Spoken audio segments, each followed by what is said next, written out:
Welcome everyone to another live stream from Twisted Dice. I'm Darren. I don't have to say who I am. You know who I am.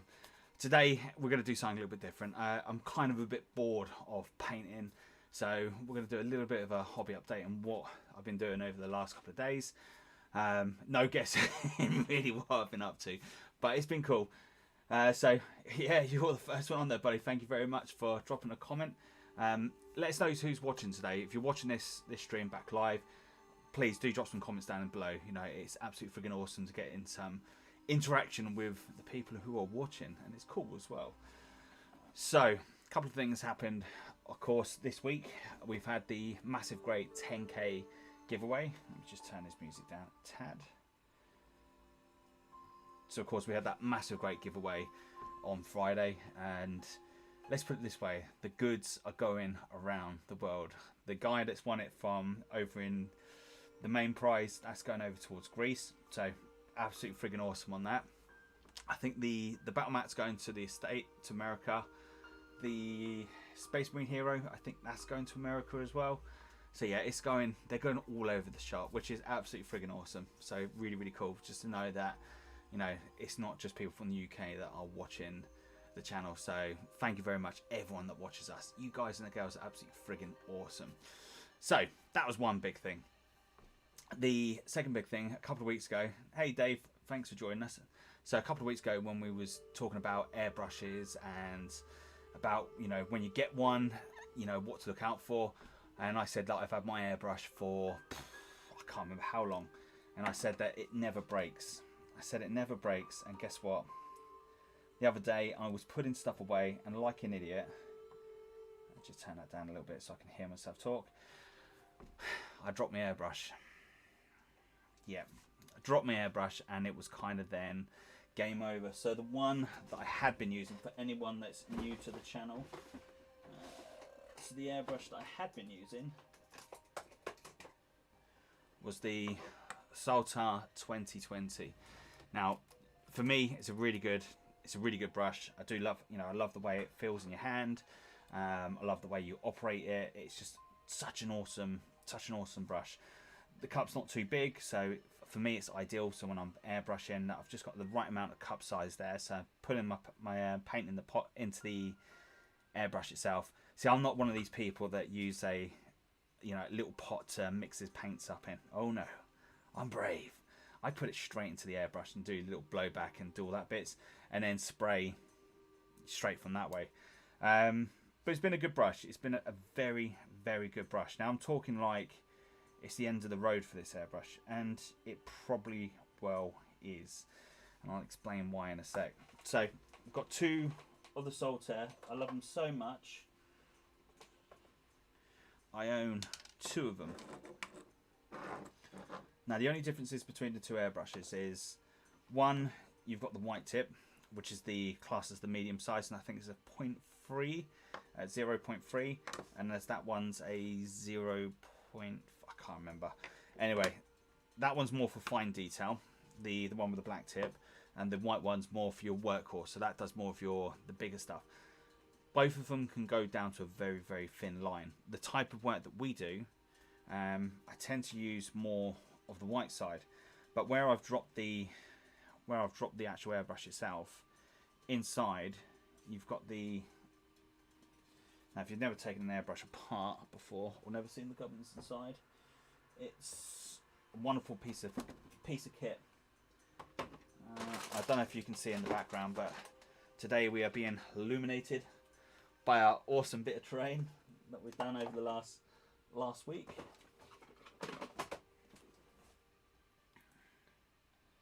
So if I just undo that part, and I can explain. So the needle itself is absolutely fine. Nothing wrong with the needle. Needle's absolutely fine. Underdog, hello sir. And Pip, Mr. Ayres, welcome sir. So if I take that, get a pair of clippers, that will do it. So for me to open these up, I just use the back side of the actual prize. Okay, it's not opening up. Come on, don't make me look silly on camera. Yeah, so for me, the air trap. See, I never get no water moisture actually in the airbrush itself, because I've got an air trap already on my compressor. It doesn't actually, I don't actually get the water come through. But that is more for holding it. So as I'm painting, I get a better grip with it.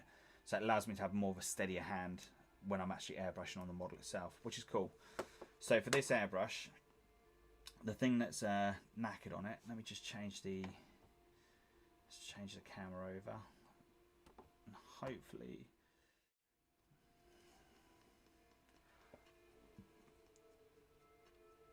and I'll get to my point in a sec while I'm showing you this. So where I've dropped it, the needle's fine, but that little tip just there, that's probably blurry as anything, which just the camera's not focusing on. It's just got a slight split now, just on the side. I don't know if you can see that. So just on the side, you've got a slight split. So what that means for myself is, as I'm airbrushing, my spray is no longer in that comb effect. It's kind of going out like, so instead of like going out and going wider, it's now just going straight out to the side.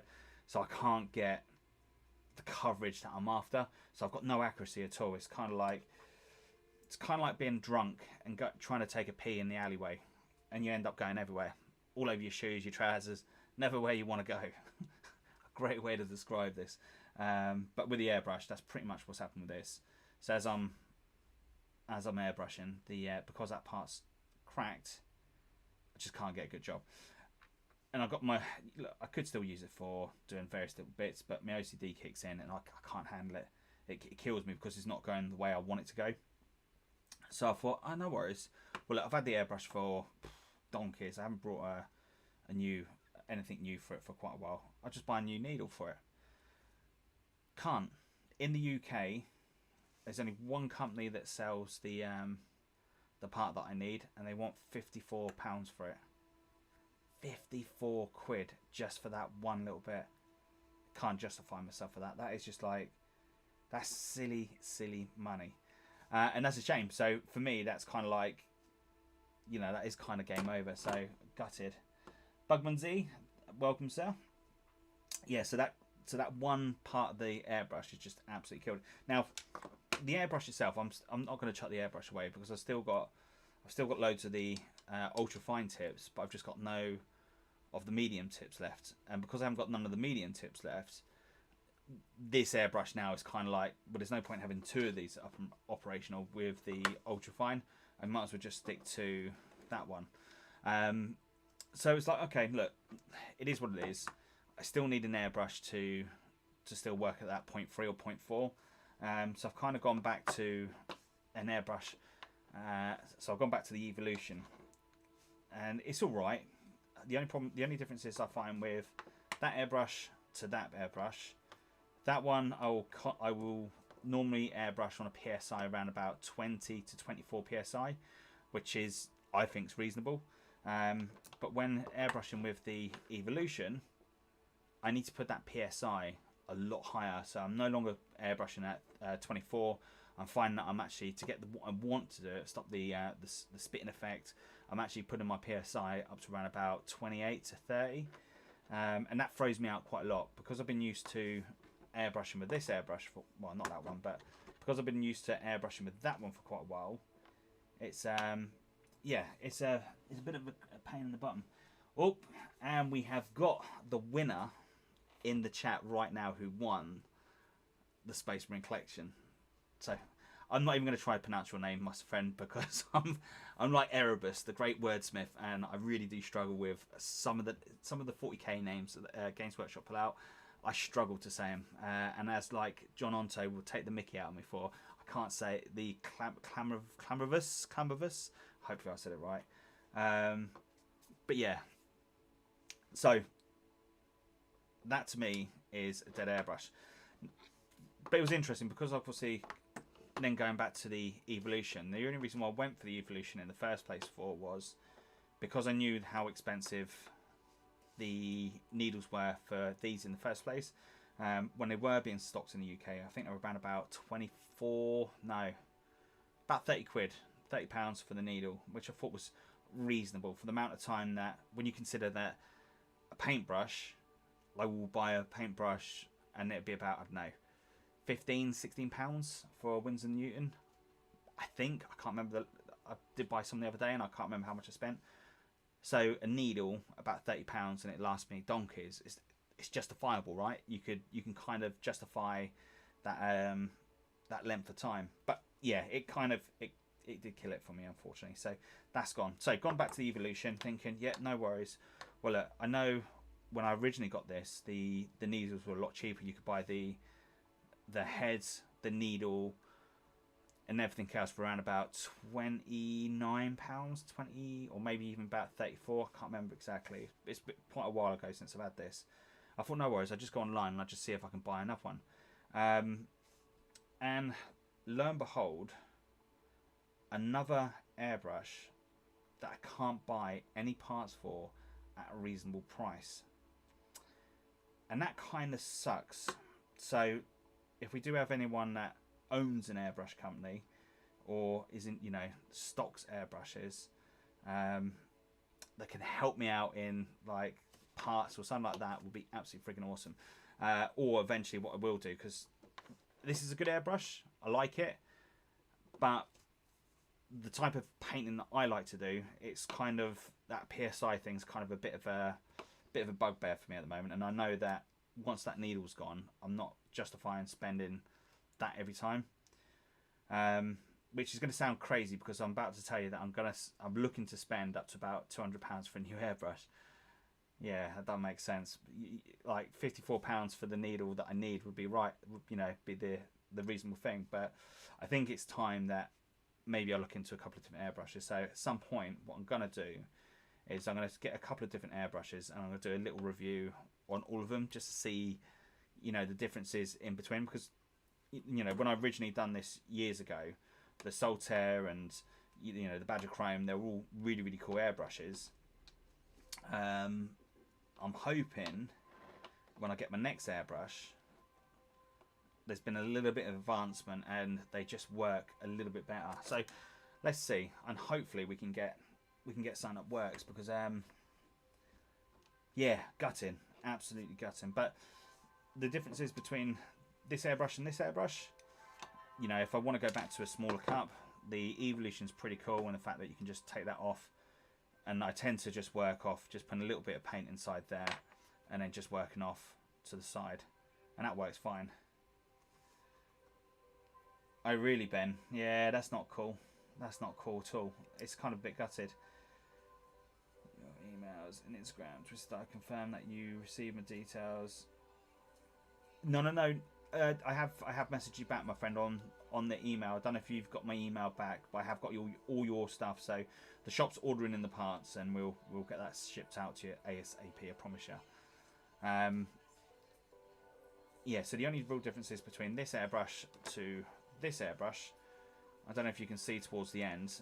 This one's kind of got that little bit of protection on there, as this one, once you've got the needle through, you've got no protection at all. So if you do drop it, it's game over, and it kind of sucks a little bit. But look, I love my Solitaire. You know, I do love this one, and the reason why I like that for, where it hasn't got no guard, I find that when I'm actually aiming up the model to actually spray paint, I find that for some weird reason I can kind of like engage where it's going to come without actually line up or anything like that. I can actually spray paint, and it actually does a really good job. But with that one, when I'm spray painting, I can still do it, no problem at all. But you'll find some airbrushes, they'll have a cone that goes all the way around it. So when it comes to doing tricks like the blowback, like mixing the paint up in the airbrush, I find it's a lot more trickier to do that, and it's a pain in the bottom. And not only that, when you're airbrushing, and let's say you're doing, let's say for argument's sake, you're doing this. When you're airbrushing and you're going back and forth, you'll tend to get the paint will start clogging up on the actual airbrush itself. So you kind of need to do one or two things. You either go back to airbrush to the side, pull back on the trigger and blow the excess paint out, or you get a bit of tissue and you do a bit of blowback and then push the dry paint back up through the actual nozzle itself. But with the Solitaire, what I tend to do is get a bit of tissue and then just basically pinch off the clump of paint that's building up around the actual airbrush itself, and then I can just get straight back into it. And that's awesome like that. I will. Yeah, I'll drop you another message after the on. I will drop you another message on after the live stream, my friend. All right.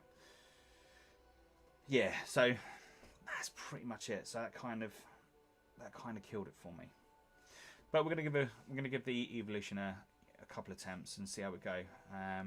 Realistically, I'm gonna probably have to wait until April, May time before I get another airbrush. But it'd be cool.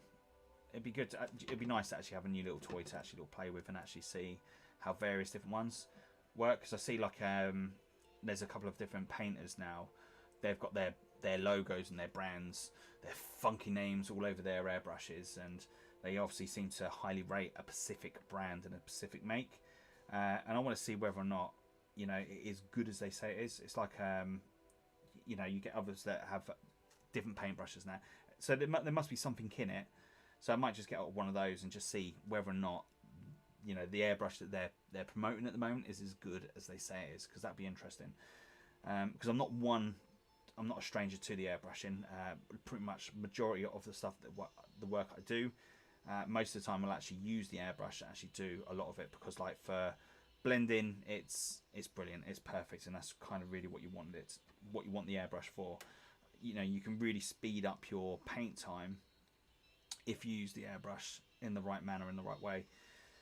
Maybe what I should do again, I'm not sure how many people missed it last time, but I've done a live session on actual how to get used to the airbrush.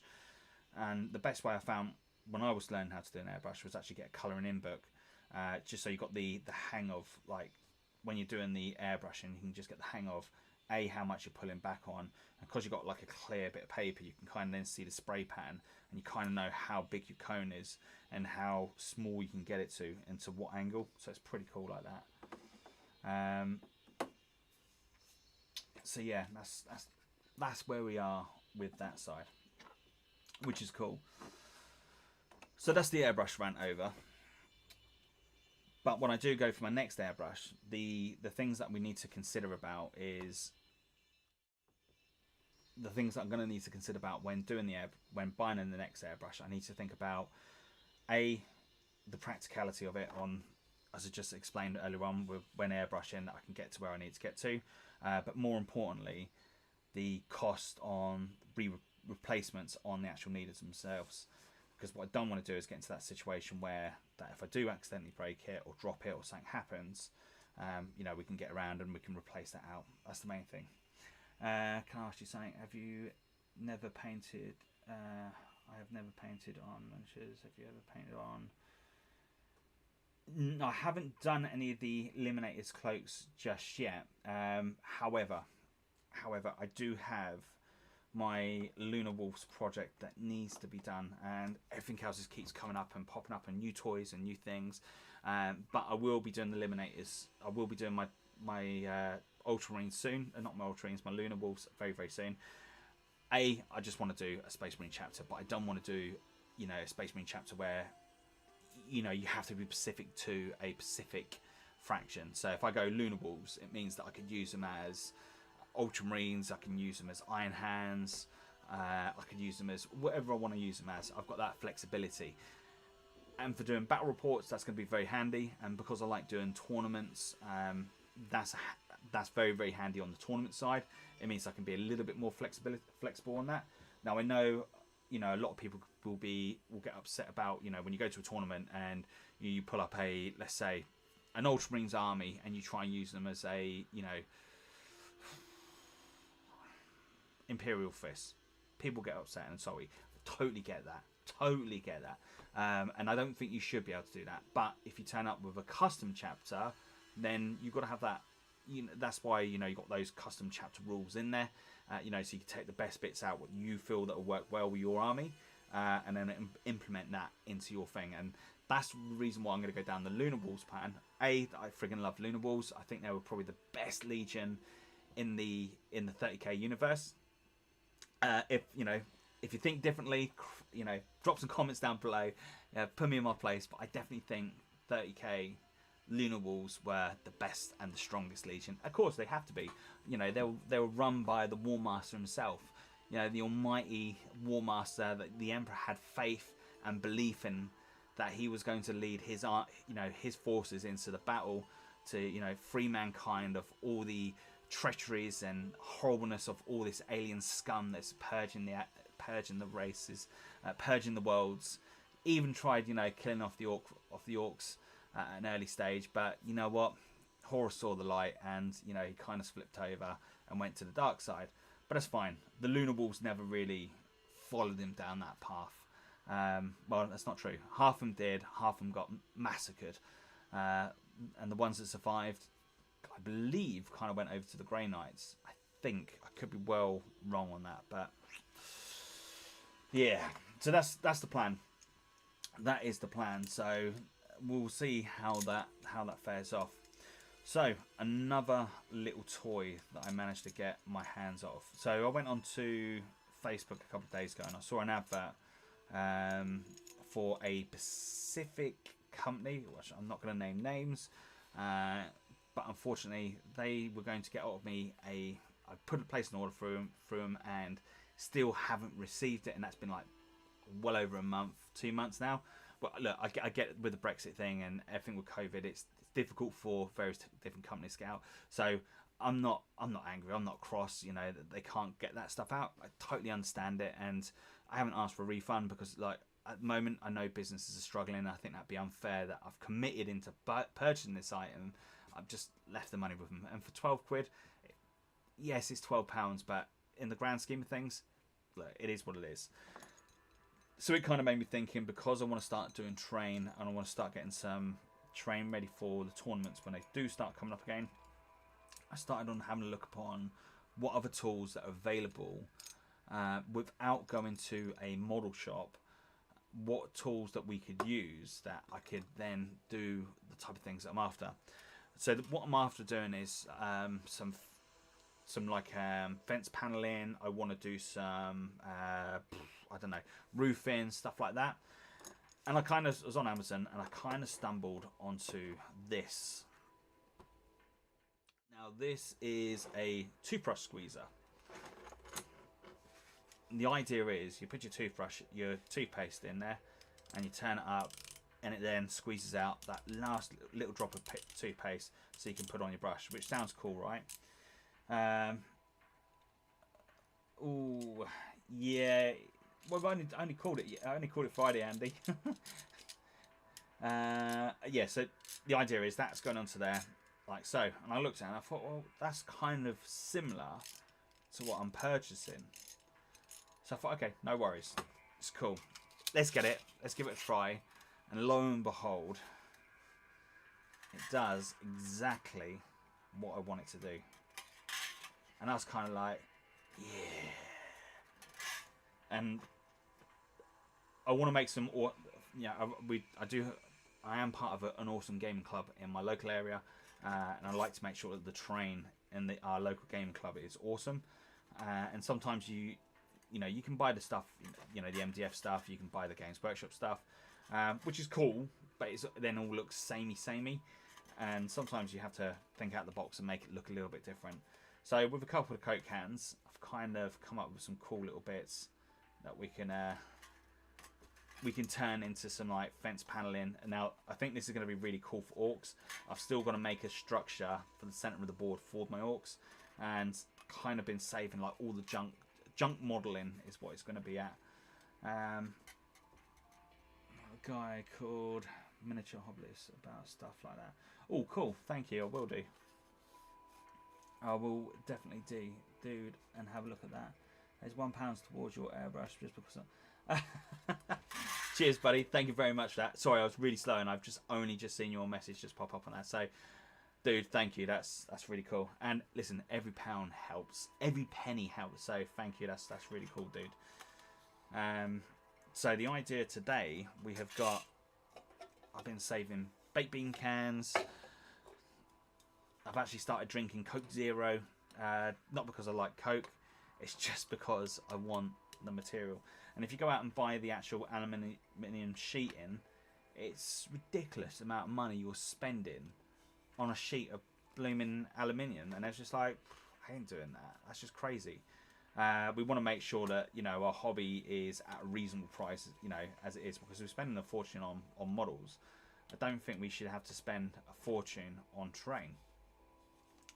And then it was just kind of like, yeah, okay, I've got an idea. We're gonna purchase some of these, some Coke, and then I get to enjoy the Coke, but more importantly, I get to have some basing materials afterwards. And Andy, I think it was you on your group the other day. You said to the rest of the chaps that you love doing bases. Bases are your thing at the moment, and totally agree with you. See you later, buddy. Bases is one of the things that makes your models pop on the battlefield. It's either faces and bases. If you want your models to stand out on the battlefield, they're the two elements that you need to look upon to make your, you know, to make your stuff stand out. And hopefully, we can do some really, really cool stuff using some of the corrugated stuff.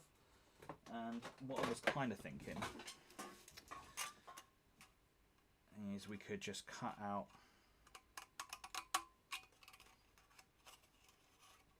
just a little bit.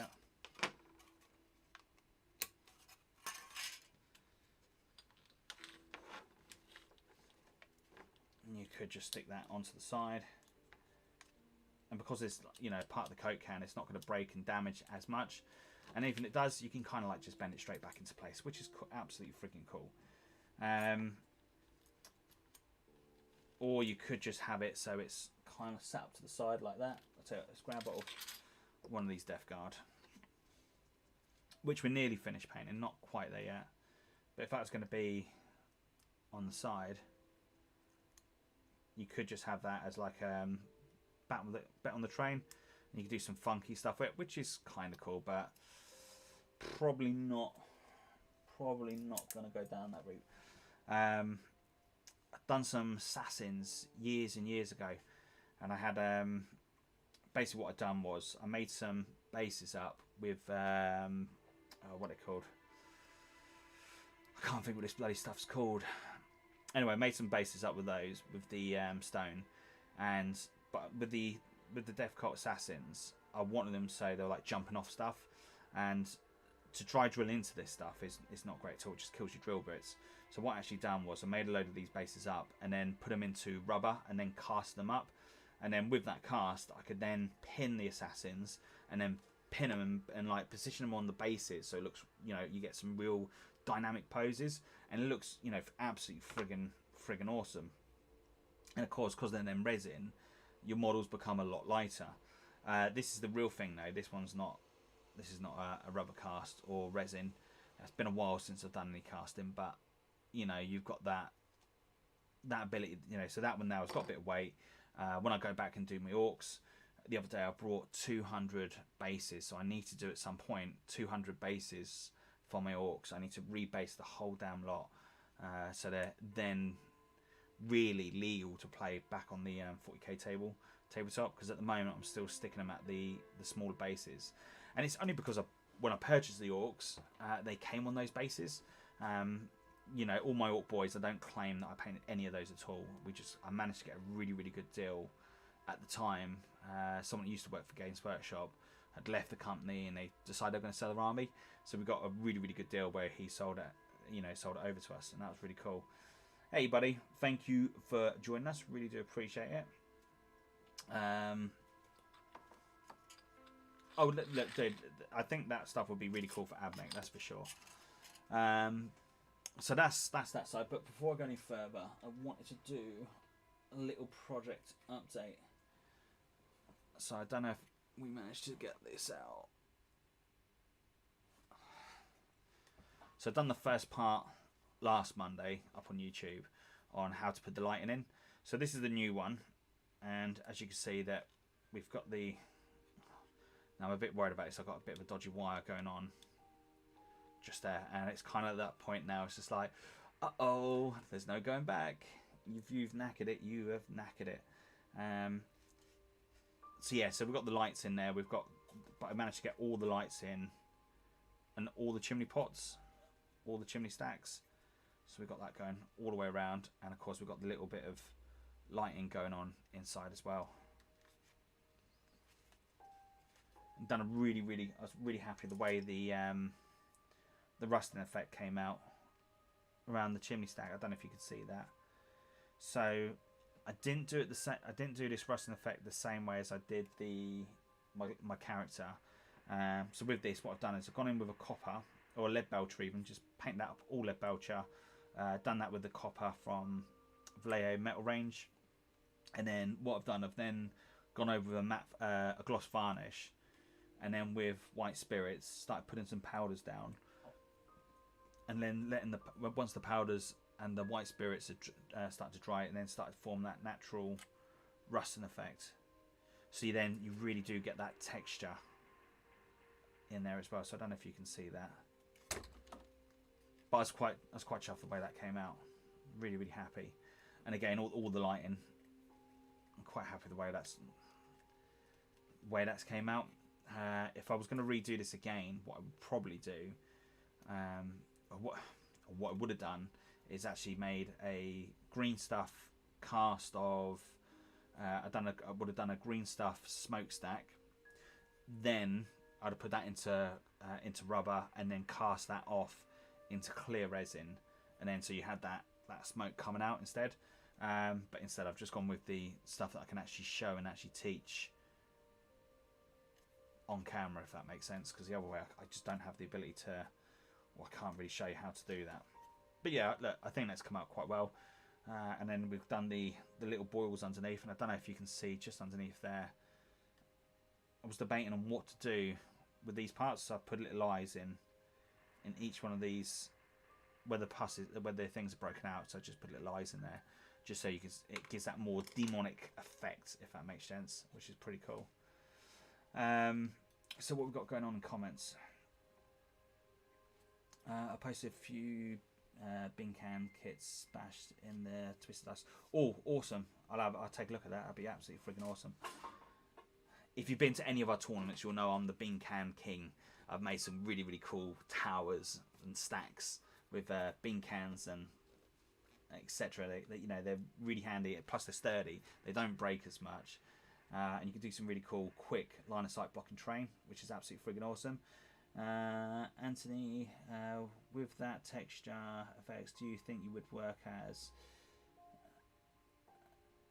scrapping on flasks? Maybe. But once you put the matte varnish over the top, it doesn't come back off. So once it's on there, it's pretty much not coming off again, which is cool. As you can see, it kind of gives that natural rusting effect, if that makes sense. And you could build up on that, and keep building up and going from a dark, then building up to the light on it. But with this, I wanted to keep to the mindset of got to think about time. A lot of us don't always have all the time in the world to paint models and miniatures. If you're into the tournament side and you want to keep up with the competitive side, you don't necessarily mean to have the time to do Golden Demon standard all the time. It just doesn't work. With regards to going back in 7th, I was down with the whole Demonkin thing, and I spent absolute friggin' forever building up and painting up a Demonkin army, which is fantastic. It got loads of painting competitions, etc., and it was really cool, and it got noticed. The only problem with that was when you paint to that standard, that level, you're no longer competitive anymore, and that kind of sucks a bit. So to keep competitive, you kind of got to then weigh up, okay, I can do this painting standard for this amount of time and I'll achieve this amount of stuff painted, or I can just learn my standard a little bit but still keep to a good tabletop standard and I can get this amount done. Like, even though I'm talking like, yeah, this was like really, really quick and I've done this within like, no, it didn't. It still took me a bit of time to paint this up to even to this standard. And the parts that actually killed me on this, like anything that's copper on there. Andy, listen, I can't wait for you to get back into the UK, mate, so we can get you back on the channel so we can do some more battle reports. So hopefully, it's going to be soon. So the bits that killed me with this model, for instance, was anything that's copper or anything that's silver, I painted black. So once I've done all the airbrushing, I went then back to black.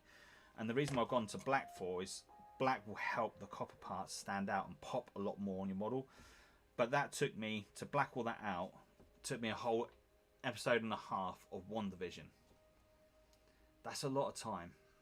Like WandaVision was just an example of when I'm measuring stuff, I sometimes just measure stuff on actually, what I'm watching at the time. So it actually took me that to actually do that part.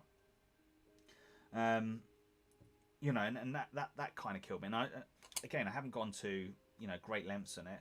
I put we've got some bits in there and we've got some bits of detail. So if you put it out on the battlefield, that should stand out and it will get noticed, hopefully. If it doesn't get noticed for those parts, hopefully for the weathering effects, it will really stand out. And that's what my painting style is all about. It's more about getting our miniatures to a nice tabletop standard, and to get noticed on the tabletop as well.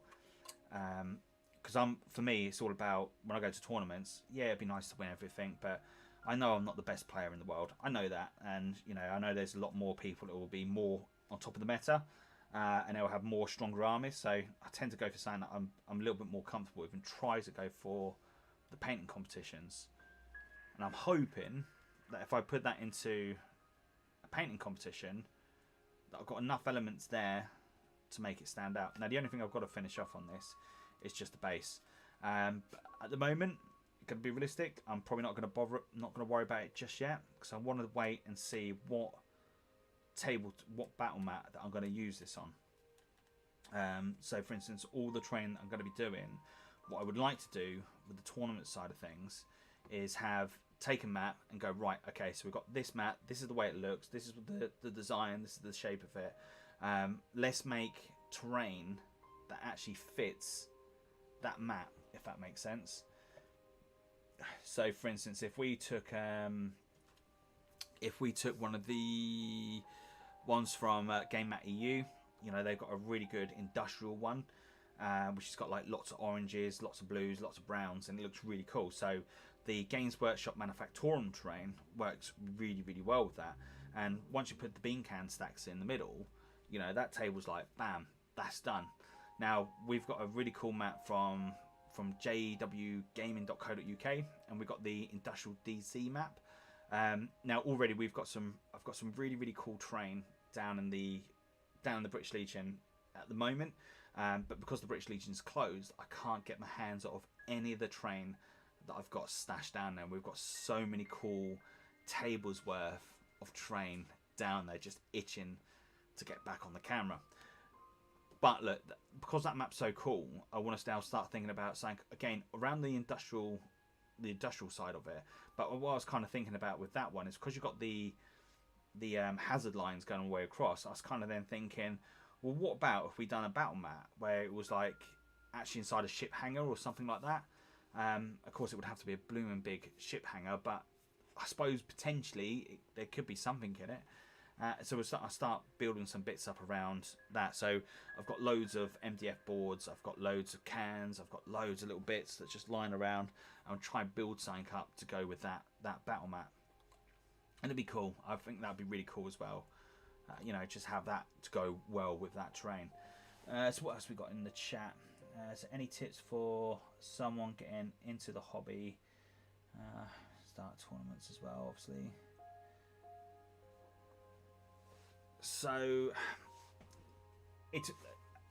I suppose it depends on what tips you're after, David. Whether it's tips on getting yourself up to, army to choose, or whether you're looking to, for the painting side, I suppose. Let's take the painting side, to one side, and let's think about if you're going to go with an army for tournaments. I suppose, like, if you're new to the hobby altogether, as my little girl is, she's completely new into 40k, and I'm trying to gently bring her into the 40k universe. So I've given her things like the books to read. I've given her things to start getting her appetite going for 40k. I've even given her and like people are going to hate and curse and cuss me for this, but I've actually given her the Elder Codex to actually read. Not so much the actual codex itself, but it's more for what I've given it for is more to read up on the fluff. And she's then started to read about the soul gems, and she's starting to read about, you know, Slanesh, and she's really starting to get into that whole element now. It's like, oh wow, I didn't even know that this was a thing, Daddy, and that's really, really cool. But if you're looking to an army to choose to get into, what I would probably recommend first of all is, I suppose really it depends on your playstyle, what you prefer. If you're someone that is a very aggressive player that likes to be up in your opponent's face quite quickly, then a close combat army would be more your thing. So maybe looking upon, and then I suppose then the next question is, are you a good guy or are you a bad guy? Are you all righteous and believing in doing what's right, for mankind, or you're all about like, yeah, I don't give a monk is about mankind. I'm all about sticking you up, stitching you up, and just doing whatever it needs to be to bring chaos into the fold. And in that case, you kind of got two ways of going about it. Yep. Hello, welcome to the conversation, my friend. Much appreciated. So on that side, what I'd say to you, think about like, okay, if you're going to go down the dark side, maybe look upon the World Eaters. If you want to go down the alien side, then Orcs is probably going to be like your best close combat army. Actually, do you know what? Orcs are pretty cool because they've kind of got both areas covered. They can shoot and they can do close combat. But of course, Orcs are always mainly known for getting into close combat, and they're so mischievous. And like Ace, he will tell you as well, Tyranids are really, really cool. They've got that ability to get close combat and shoot, which is absolutely friggin' awesome. But if you're down about the good guys, then maybe Blood Angels would probably be your ideal, or actually White Scars as well for close combat. But if you're more about shooting, you like to be more, or actually better still, like you like to be midfield. Then maybe things like Death Guard. I'm just trying to think what would be midfield for. Grey Knights would be midfield for the Imperium. Oh God, my mind's gone blank. I can't think of anything really midfield, because when you go then to the opposite side and you go for more of the shooty stuff, pretty much the Marines have got you covered on pretty much most of the shooty side. But of course, if you want to be the absolute cheese monkey of everything, you go probably Admech, or better still, Tau. If you want to go down to keep to the righteous side and doing what's right, the Tau Empire or even Imperial Guard can be really good at shooting, like absolutely kick butt. But I suppose you've really got to think about your playstyle, and that's the most important about it. It's like, what is your playstyle? If playstyle is you're not worried about the way you play, but you like the fluff side of things. Like with me, when I go with my armies, I think about what's not so much what's hot in the meta, but what appeals to me, if that makes sense. So I like the fluff on a lot of stuff. So when I've done my 30k side of stuff, I started doing the Thousand Suns, only because I love the the whole stuff about Araman. I loved about Magnus, and I was really starting getting into the audio books around those and how that storyline come up. And then when their codex did drop in 30k, god damn, they were the most powerfulest things in 30k. Like, they were very, very super strong, and they absolutely tore everyone a new one. And it kind of flipped the meta around in 30k as well, because at that time, like, everyone goes on about that Nova Bomb being really strong that Magnus can pull off. Yeah, it was like, because 30k was all about vehicles, and no one took troops, no one took, every time I went to a competition, a tournament, a game, it was all about let's see who can field the biggest and baddest units on the field. It was all about not AdMech, but like vehicles, tanks, planes, all these big things. And for me, I never really saw the troop side of things. So when I put Magnus on there, and you got a big Nova Bomb, yeah, of course, that Nova Bomb was designed to destroy vehicles. However, if you had Terminators, you had troops, it didn't really do much for them because it was only AP4. So for 9th edition and from 30k edition, the game style was totally different. So AP, you had to be below their saving throw before it actually started affecting the way they make their saves, which was interesting. But yeah, Thousand Suns just absolutely kicked butt. But it was, for me, it was more about the fluff side that I took the Thousand Suns up. And again, with 40k, for me, I also love World Eaters, and I love the whole thing with Khan. I love the whole thing with Angron. You know, really, the whole storyline really, I really got into and I really brought into.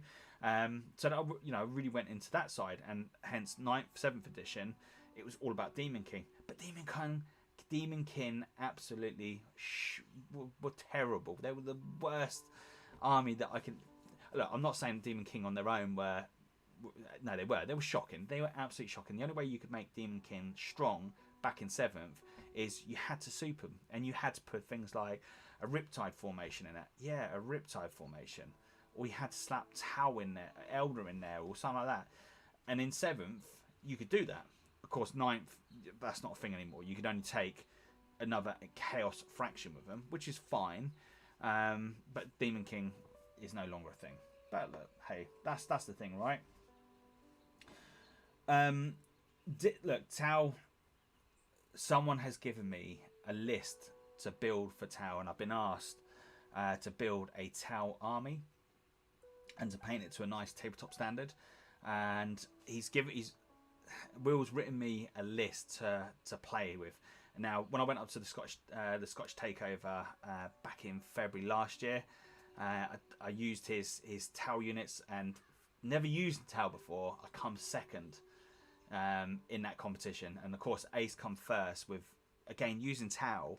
And I saw a different side, because I'm always all about, close combat armies. My Orc armies are all about getting up in your face, doing that little bit of sneaky shooting here and there. As Tau, it's all about, we don't like close combat. We're all about shooting you off the other side of the tabletop. All of a sudden, you're using this Tau army. I've got the range, and I can actually punish anyone before they even got to me. And I could, you could probably screen stuff out. So actually, Tau, actually using them for a chance. Actually, I've got a chance to see the weaknesses of Tau. But I realised how bloody strong they are, and I can understand why when you play people like that people really do hate you for it, because they're a horrible army to go up against. And as soon as you start facing them, if you've got vehicles and stuff like that, and like the army that I took was a lot of I can't remember the broadsides. But, the broadside units I had, which I think I had 9 of them, they were pumping out like 72 missiles with no line of sight. I think the AP was like -2, -3, which was devastating. And they got their line of sight missiles, and they were like devastating as well. So 72 missiles on one, 72 missiles on the other. Not a lot are going to, stand up to that, and that is absolutely friggin' horrible and brutal. So I need to build a Tau army, and I'm going to get it up onto the channel, and it'd be cool. John's got Tau already, so we don't really need a Tau army, but it'll be nice to have a Tau army so I understand it. And when I do things like Death Guard and Necrons, it's not so much to play him, it's more to understand my enemy, to get to know my enemy. So when I do go to tournaments, and let's say, for argument's sake, I face another Tau player, if that Tau player then decides he's going to try some cheeky shenanigans, I kind of got an understanding, like, yeah, you can't really do that, can you? Because that's not really the rule. And it's not like to catch someone out, but it's more, just being on guard, or being aware of what your opponent can do against you. And that kind of helps me out, because then, like, being an Orc player, ideally it's nice to know where the weaknesses are of the Tau and how to infiltrate those weaknesses, if that makes sense. So yeah, it's pretty cool. It's pretty cool. So what we got left in there? I like winning, which is why I use Tyranids. I'm getting bored with killing Space Marines. Look, Tyranids absolutely friggin' rock. It was quite funny because Ace done a video a couple of months ago saying about Tyranids being overpowered in 9th, and then someone put a comment on there. Didn't watch the video. Tyranids are not powerful. Oh, dude, what the hell is wrong with you? Tyranids are really bloody powerful. They're really, really strong. Like, every time I played Ace, no matter what he feels... Look, Ace is a really good player, full stop. If you want to learn how to play Tyranids, Ace is the man you want to watch. Like, any one of his videos will really help you and improve your game style and how you play Tyranids. Like the guy knows his stuff about Tyranids. Like he's spot on with like anything he does, and like when you're playing him, you can see that like that little brain. He's got a little head, and you can see in that little head that he's thinking, and he's thinking very well for those Tyranids, and he plays them so damn well. The only time you want to play John when he's playing Tyranids, if you're playing him day 2 and you know he's gone out on the night before, if he turns up to your game and he's got his sunglasses on, you know you're going to have a great game because you can punish him for his mistakes. So that's a little tip. If you're going to a tournament and you're playing a day 2, and if you see he comes into the room with his sunglasses on, you know you can punish him because you know he's had a heavy night.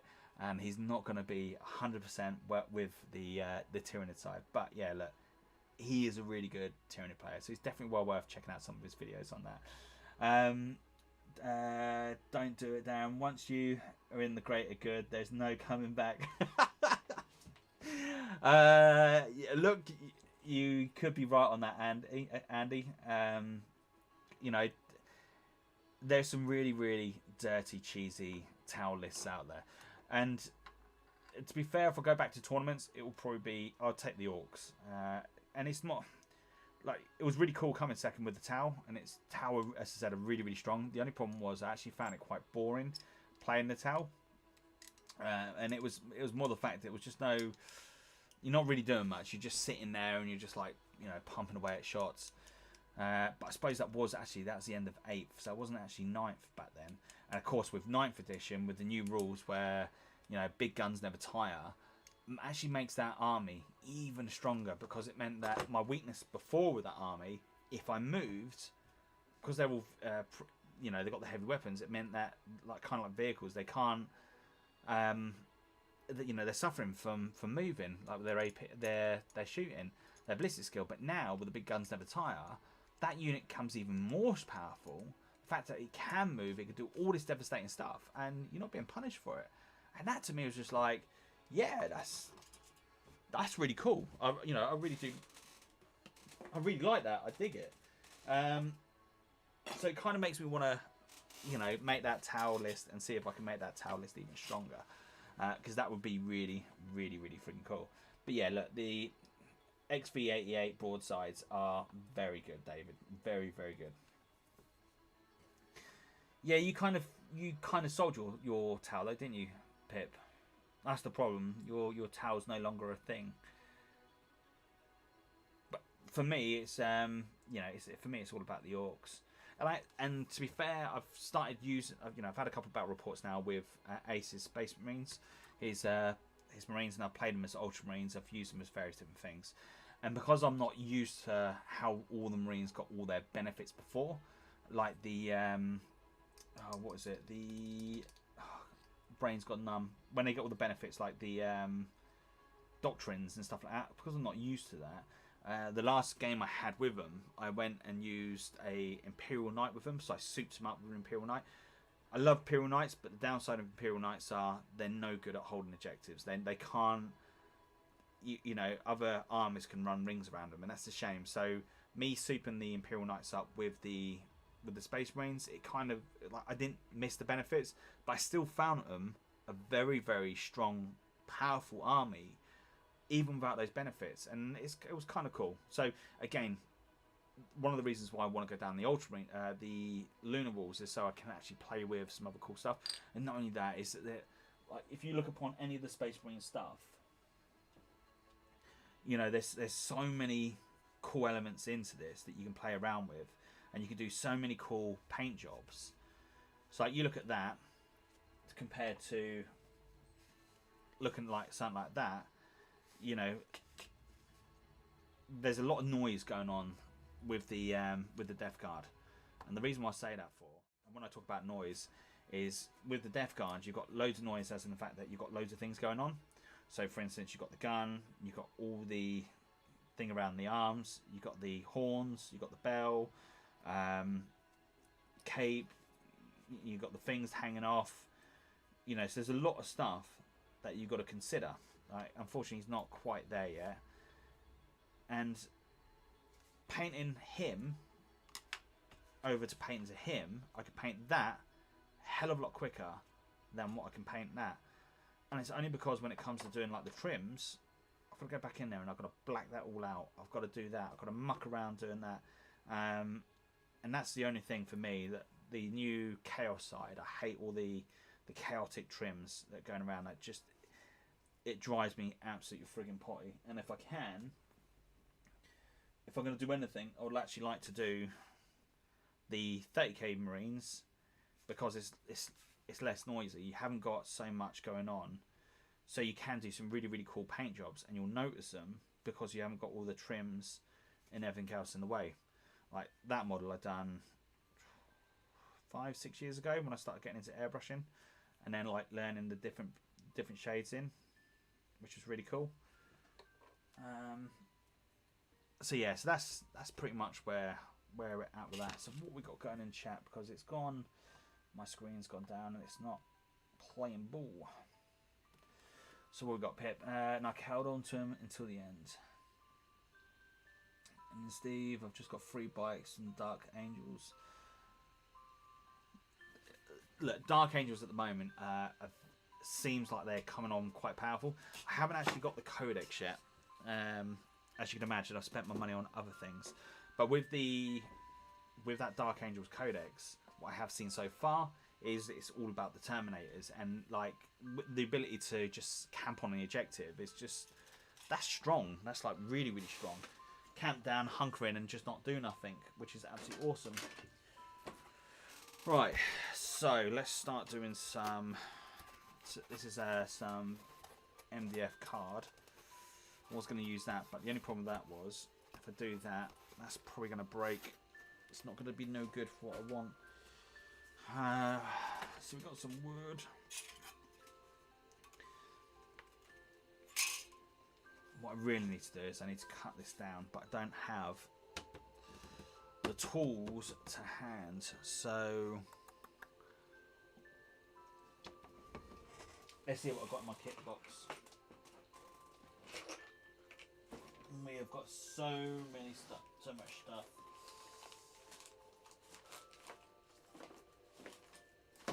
Trying to figure out what we got and what we can use. Got this glue gun. Ooh, glue guns are pretty cool. I suppose it'd be a good time to actually start building some stuff up and actually doing something, instead of just chatting away and just not getting on with what we need to do. I put a glue gun down somewhere and I don't know what I've done with it. Oh, there it is. So, smash up the table a little bit. Let's get this on the go. Not sure what you are powering up, but we'll take you out anyway. Let's get the glue gun on the go. Never let your little girl have the glue gun, because she absolutely trashes the damn thing. Right, so what we got going on?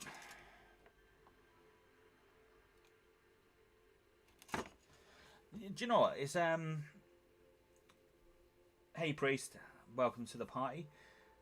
Yeah, look, Grey Knights. The Grey Knights are still very good. The last game I had with Grey Knights was with the Death Guard, and they were very, very, very strong. I was well impressed in the way they handled themselves. The only thing now, though, is obviously the way the psychic abilities go with the smite thing. That kind of dampens them down a little bit. I don't think it's going to be that much. I still think they're going to be quite strong, but it'd be interesting to see once we can get some games back in, see how they fare out.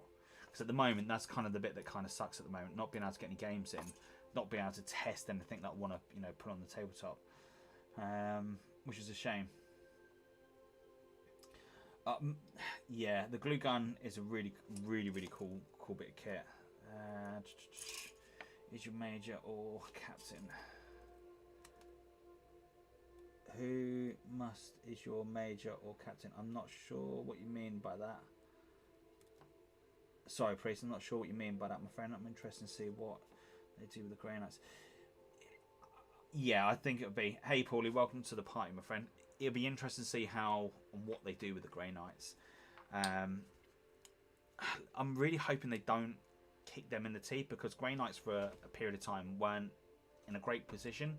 They kind of already gave them a good, give them a bit of kick in it already, and it'd be a shame to see him actually, you know, get dumbed back down again, because no one wants to see that. Everyone wants to see like the Grey Knights get some, you know, get some love, and that would be really cool. Oh, I suppose I could. Scissors to cut wood. No. Not gonna happen. Ah, damn it. This would have been the ideal thing. So when I'm going to do my base, do my bits, I really want to do it on an MDF board. And the reason why I want to do it on some, not so much MDF, but do it on a board like this, is so when I'm actually putting stuff on, you know where your boundaries are, if that makes sense. So what you got?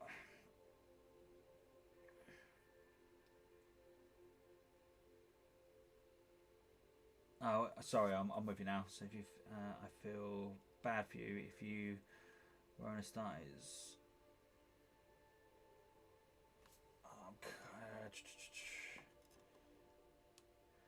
Yeah, with the Lunar Wolves, I'm not really sure, if I'm going to be honest. Who would my Chaplain Master be? Because you kind of got Garvial Loken. As I understand it, Garvial Loken isn't dead. I haven't seen anything in the fluff to indicate that he's died or anywhere. Like, if I'm wrong on that, again, drop some comments down. But I'm pretty sure he's still live and kicking. And I think mine would definitely be, you need to put something in there in regards to that. I'm a priest. Death Corps, eh? Death Corps have got some really freaking lovely models. Yeah, I have got a Stanley knife. I have got one. I think I've got one in my little box of tricks. I did have one. It's been such a while. I've been doing other things. I've kind of got out of the hot habit of doing stuff and building stuff up. Mate, what is going on? Okay. I was just going to go fling that over my head, but we're not going to do that. We're going to do something else instead. Ooh. I know what I was going to do. I've got some really cool... So, what I was going to do with the Coke cans, because the Coke cans are quite fragile. I was kind of saw, yeah, that would. That's not going to work down. Don't even think it. You're going to regret it.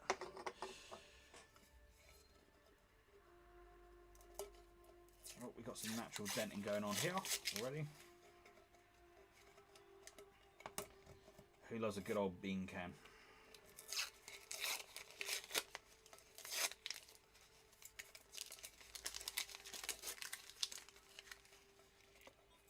Oh, of course you got all that.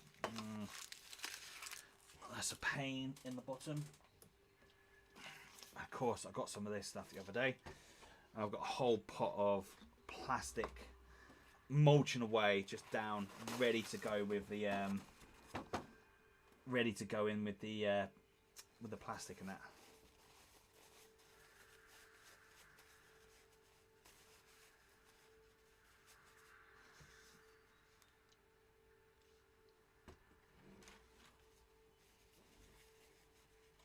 Oh, okay, fair enough. Death Corp, they are friggin' awesome models, and I do like the way they I love their models. I'm surprised because like we haven't really seen much from Forge World in regards with 40k releases, have you? And then bring out anything new or cool, which is a shame.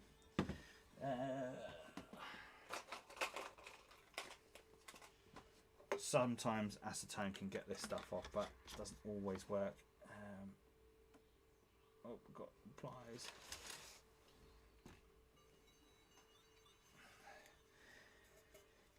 Yeah, it's not a bad look, but it would irritate me. So what I do...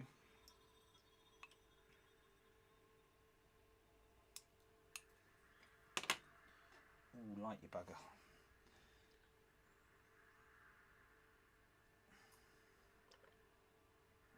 Ah, watch me watch me burn my hair. Boom. That's what we were talking about. Proper fire starter. So what I do is I just get the can, hold it over the top for a couple of seconds, and then just wipe the glue off.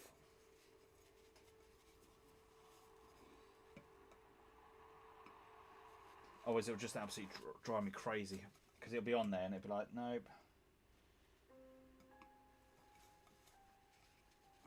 I want that can to be smooth as a baby's bottom. And of course just holding it on there, just melting it off. That's good.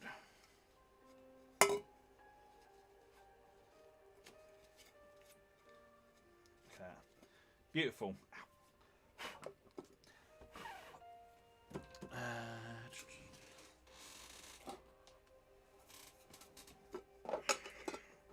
There you go, we've got two here. So we kind of got a bit of a denting going on there, but that's absolutely fine. Don't mind that. We'll stick that. Really need to get my 3D printer back, because with a 3D printer I can just then print off some really cool bits, like the ladders and stuff like that would be really cool to print off.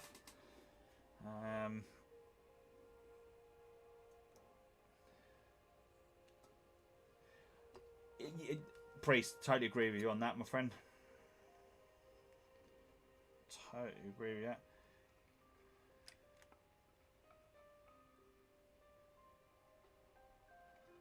I'll tell you what I got given the other day. Randomly in the post. I'm going to stick that on like so. So we're just going to glue gun that straight on. So no word of a lie, I got sent this lass. Now this has come from Games Workshop themselves. No name attached to it, nothing attached to it at all, and I just don't understand where this has come from. But is it, you know, my name's on it. It's a store anniversary miniature, and I'm sent it in the post. I just don't get it. Really don't get it, but it's cool. So whoever did send me that, thank you very much. Really do appreciate it. But I'm looking forward to getting that one painted up, because she is going to be absolutely friggin' awesome. Oh, and I did figure out something else pretty cool with the my new thing. I don't know if you've seen these at all from Green Stuff World, and they are presses. So as you can see, I've tried a couple of different things. So I've tried doing the melting down the sprues and then just like scraping them inside, which is okay, it's cool. But the only problem is, it's, you know, you've got that horrible put on top, and it's a lot of work to deal with. So then I kind of thought, well, we kind of got that clear resin now. What can we do with that? And I played around with that, and now I've got some really cool rivets with the actual with the clear resin, and it's like they're going to be quick to make. It's going to be easy. It's like, why would you not do it, if that makes sense? But you can see in here we've got some really cool rivets to use. I did have one for ammunition, shells and stuff like that, but I've put it down, I've put it somewhere, and I can't blooming find the damn thing anymore. And that's what I need, is get that. I need to get that back up, find that one, because it'd be really cool to do like on Orky bases and stuff like that, where it's got like loads and loads of shooting going on, that you can then have that on the base. That'd be really cool. Let's get some of these off. I'll show you this, because this is this to me the other day was like, yeah, this is going to be game changing, especially for what we're about to do now. This is going to be even more game changing, because it's meant to, see, this stuff is meant to be for green stuff. The idea is you put green stuff in it or putty, and you let it set, set for a couple of overnight, and it's meant to do some really cool rivets. I've tried with resin. I've tried putting it in the compressor to get the air pockets out, and whatever I do just doesn't. Nothing seems to work well with it, and it's kind of a pain. So doing it with a clear resin meant that I can get an old credit card, scrape it into place, put the torch over the top of it, and then all of a sudden you've got the perfect rivets, you've got the perfect stuff, and it's kind of like, yeah, that's kind of what I want. That's kind of what I need. But you see, now I've kind of got all the rubbish. That's going to go over the top of it, and we don't want that. So that kind of sucks. Pip, if you're still on, I figured out why the Xbox was kept on crashing the other day. Basically, I stuck my old memory card in it, the hard drive. So when it was saving the game onto the memory card, it was actually saving it onto the whole hard drive. And Call of Duty doesn't work off a slow hard drive. You have to have a solid state hard drive for it to work, which I thought was quite interesting. What we got? Globalist and the elites with the Bill Gates and Clinton development vaccine will be controlled through our tracks. I don't believe the vaccine's there to enslave us, my friend. I believe that the vaccine's there to help us out. I'm not going to buy into that one.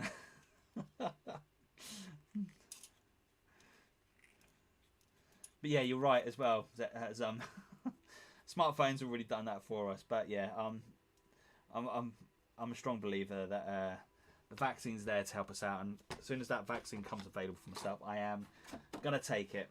I'm gonna take it. Because when I'm out and about doing my job, and I go to customers' houses, and I had one a couple of weeks ago, and he was telling me that when we take the vaccine, it's gonna mulch our brains, and they're gonna take control of us, and it's designed to make us infertile, and it's gonna do this, it's gonna do that. I just looked at him, like, really? Okay. I said to him, I guess you think the world's flat as well, right? We're gonna fall off if we go too far to the edge. But look, I promise you, my friend, that injection is not gonna make us. Oh, it's not going to kill us. We're going to be absolutely fine. We're going to be absolutely fine. And I'm not going to recommend that you get it. Of course, that's totally up to yourself on whether you want to go down that route. But me personally, I am gonna take the jab. And as I said the other week, if I do grow a third limb out of the back of it, that's a bonus. That's an extra arm to do some painting. How cool would that be? Right, so where's one's little Hoover? Oh, it's not about. So yeah, so with this, I thought this was ingenious of me. I thought, yes, mate. You have sussed it. You have now got the perfect thing for this. So let's go back in.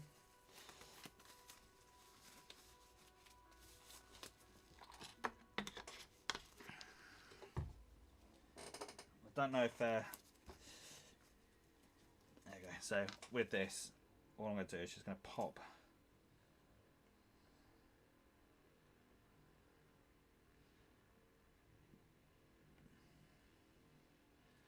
Now I thought this was just ingenious, just for this on its own.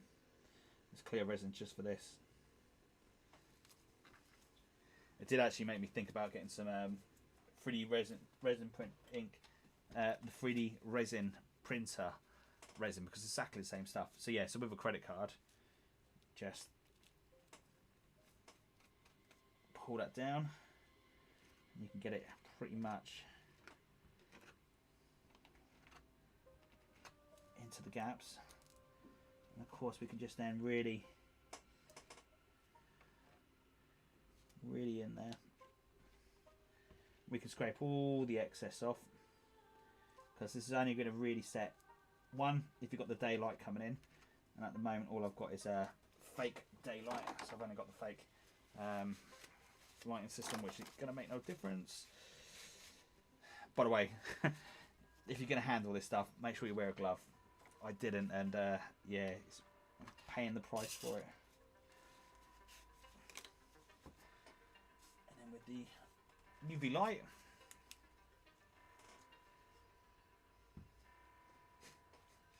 that's pretty much all I'm going to do. It's just that, and you get some really freaking cool rivets on it. I was like, yeah, we've sussed it.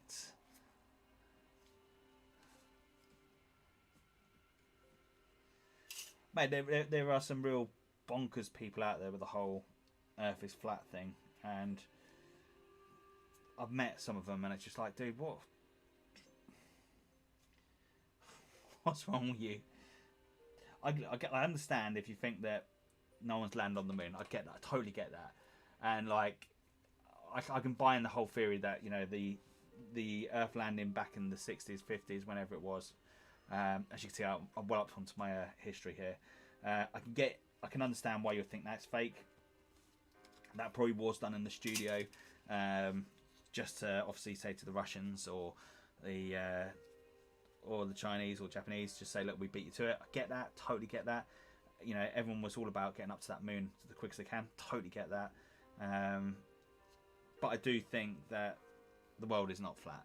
It's round. There's loads and loads of evidence to prove this otherwise. But we're not going to talk about that. Everyone has their own belief, and we've got to respect that. Yeah, look, so once this is done, you then got the perfect, maybe not that one, but I don't know if you can just about see it. It gives us then the perfect rivet to then stick on our miniatures, and it's like, boom, game changer. So in that scenario with the Coke can side, why is that sticking to that? Let's get a Coke can and we'll go.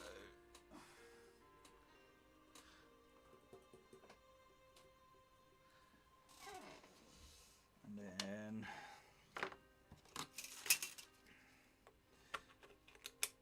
let's delve in deep into this bad boy.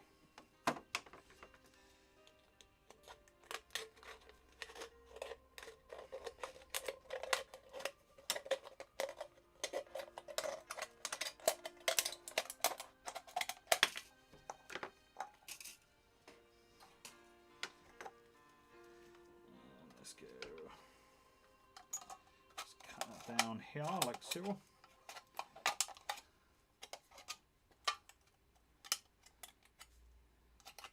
Probably.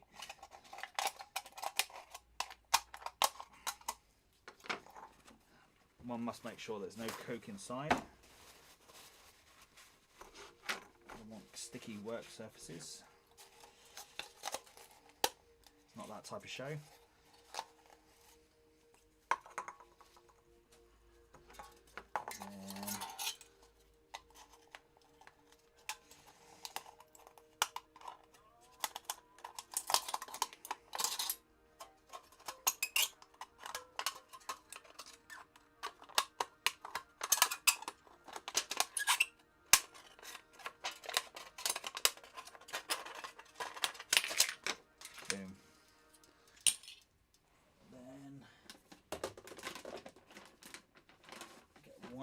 Now,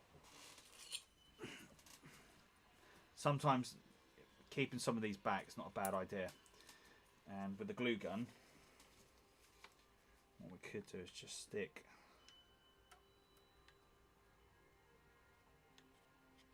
these. Make some really good mixing pots. So for instance, if you're going to do oils or anything messy, just sticking glue gun around that, just so I can then put it on some greaseproof paper. No.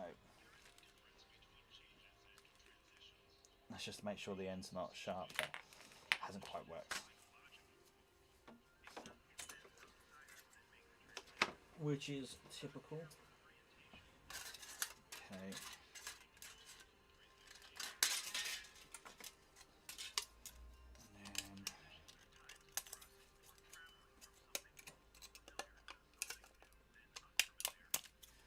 That down, and then what we're going to do is a little strip. Oh, maybe not quite long enough. What I was going to do is going to put it down the side. What we could do is just there instead.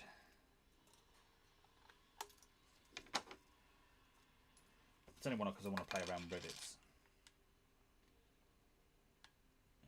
Let's get the glue gun in there. Stick it down like so, and I will have a look at the conversation in a second.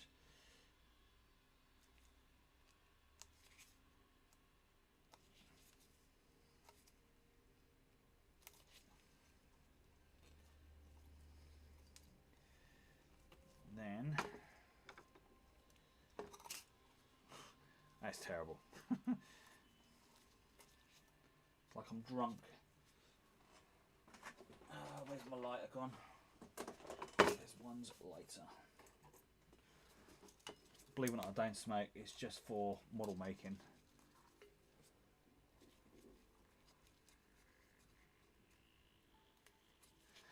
But nothing wrong with peasant terrain, my friend. But yeah, pretty much. Making a poor man's board.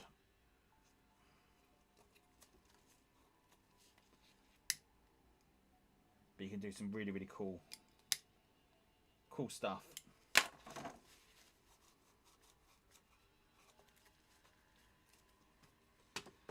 now we've got that down like so.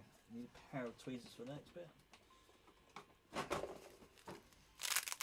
Just like Dexter's got his kill knives, I've got my kill tweezers. Right, so let's get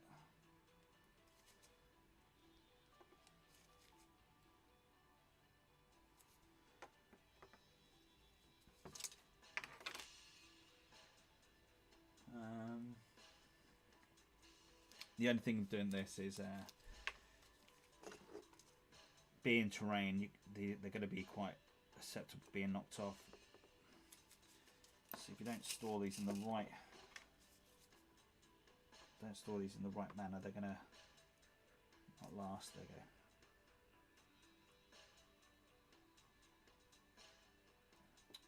Stick on the bugger.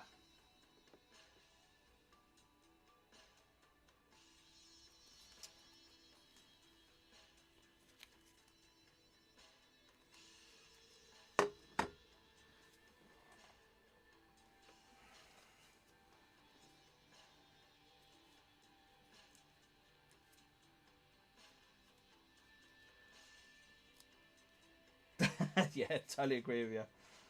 Well, cheers for joining us all the way over in Sydney, my friend. And 3 o'clock in the morning on a Monday morning. Wow.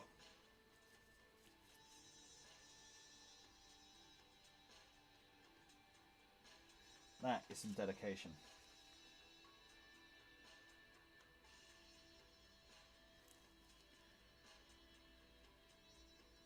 Yeah, we're going to get that. Like so, and you probably can't see anything what I'm doing. So let's pull that in a bit so we can see.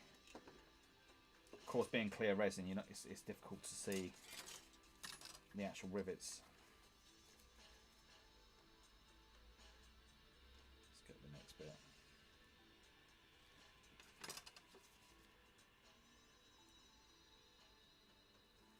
That'll probably be the better way of doing it.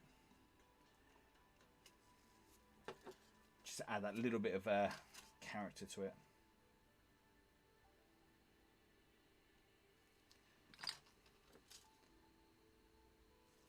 The more and more I play around with this clear resin, the more I start thinking about different things I can do with it.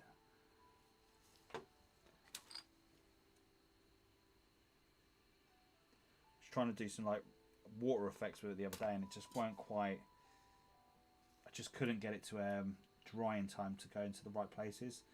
But what I wanted to do is like the icicle effects, so like dripping down, like get it to like crystallize as it's like forming those drops, and just couldn't just quite get it, unfortunately. Practice, I suppose. What's the weather like where you're at the moment? I'm guessing it's quite hot.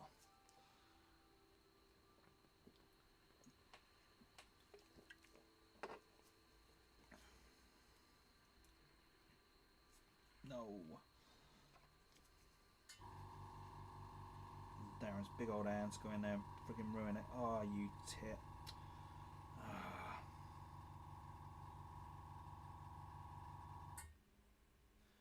Of course we are going to do that. It was going well until I'd done that. That's bloody typical. Never mind. We can correct that. Oh, what a pain in the hole.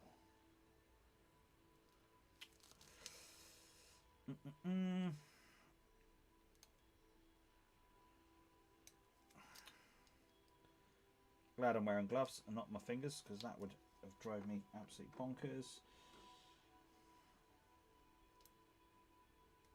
Okay, let's try that again.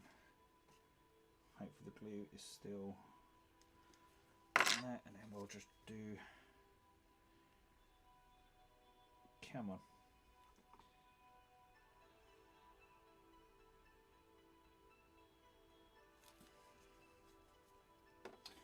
And then just to speed that little process up,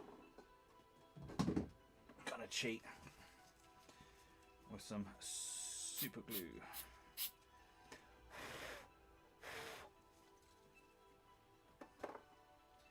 Make that nice and hard so that'll stop it from boom.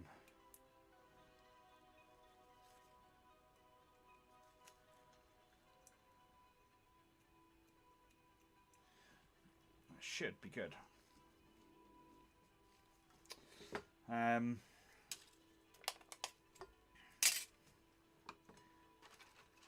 course, I want to think about some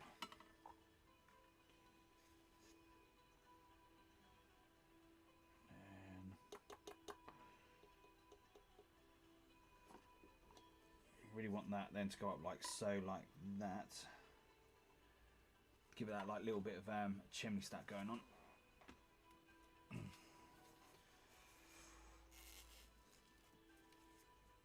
Sounds not. I can't wait for the summer. I hate the friggin' winter. Too damn cold.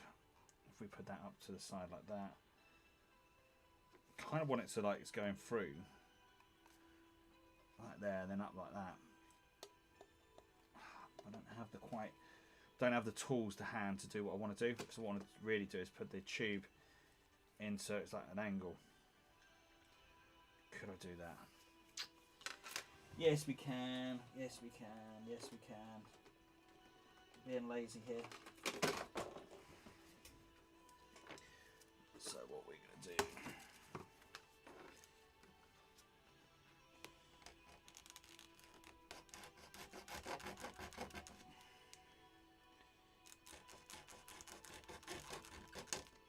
If we do this right, we should be able to bend that in. That to come at more of an angle.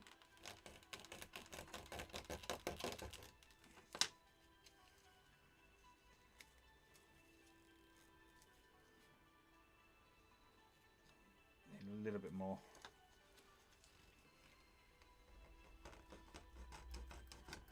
Just take a little bit more off. I think that should.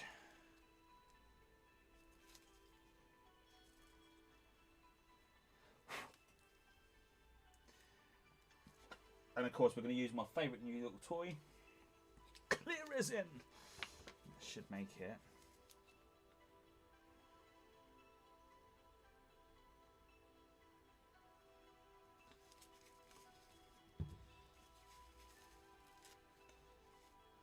If I put that clear resin like so, and then where's my torch? There it is.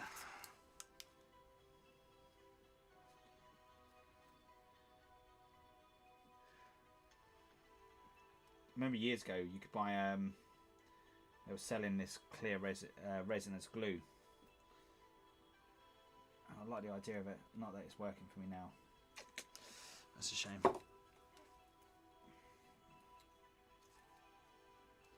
That is a shame because if that had worked, that would have been cool. I suppose we're going to have to do this with plastic glue. Be interesting to see how the plastic glue actually works with this, because it's not like your normal. It's not like your Games Workshop glue. Let's just take that off and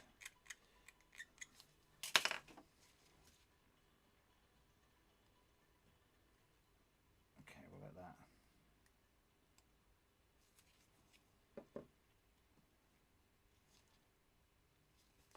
I'm hoping that'll work. Sometimes this stuff works with certain things, but other times it doesn't. No, it's not doing it at all. Not even getting sticky.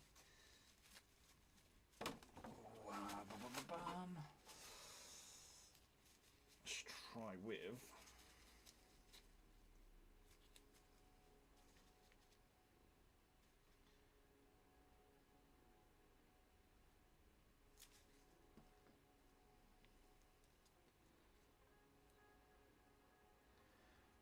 Try some proper super glue, I suppose. And I suppose what I could do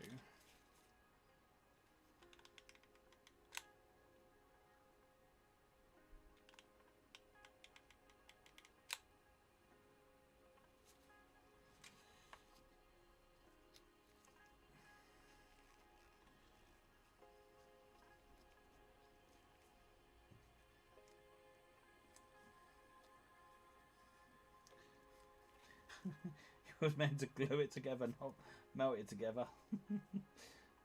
Oh well. The hot glue actually is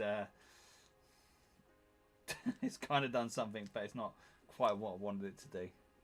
But it's actually done alright. So then, plan is if we have that then going up like that. We then need to take off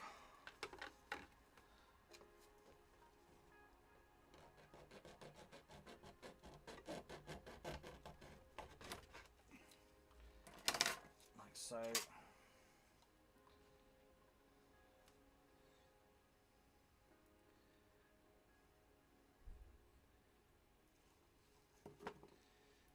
Then we want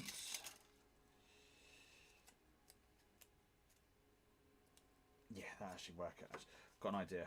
So what I'm going to do, I'm going to cut off some bits like so. What we've got going in the chat.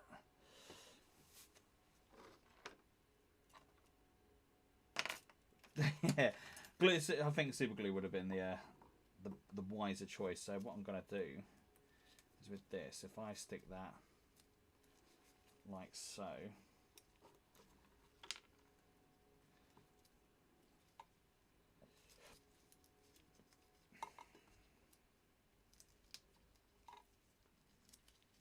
Bit too thick, but let's actually reduce that down because I want it to look like it's meant to be there.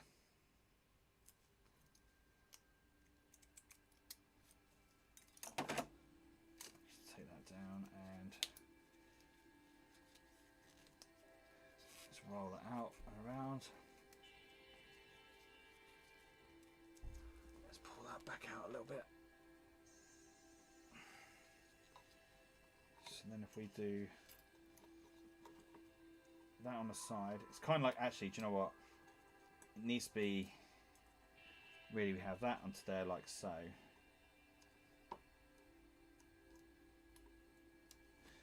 That ain't going to do it. It's not kind of quite. I think this is where we need a little bit of plastic card.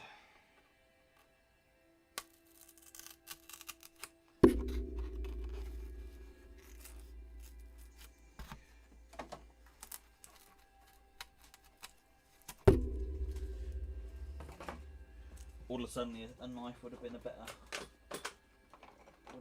choice.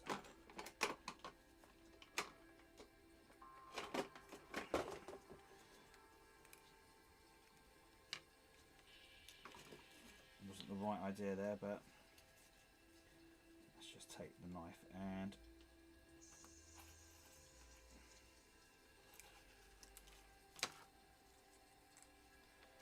cut that down as well. Take a little bit more off.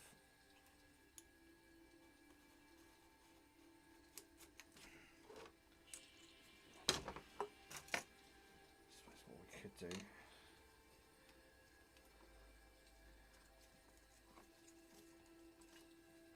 Right.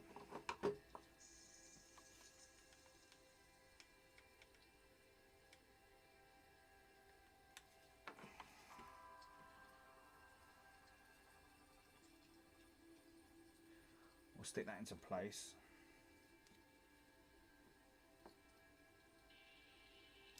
See, if I had my 3D printer, I could just go online and just get some bits and just print up some piping already for it. And I think that would have been so much easier.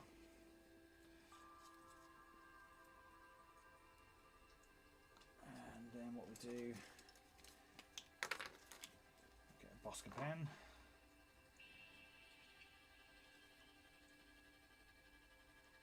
I think we'll go for about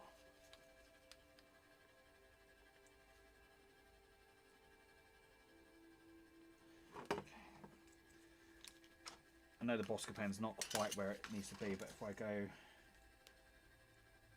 about there,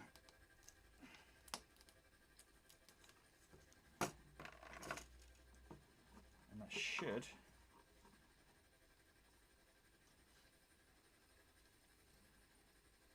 be enough. Should.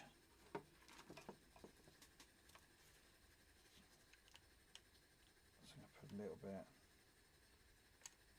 there, a little bit there,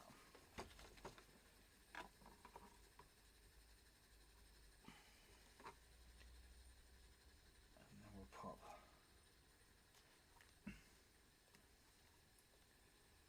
it's kind of meant to be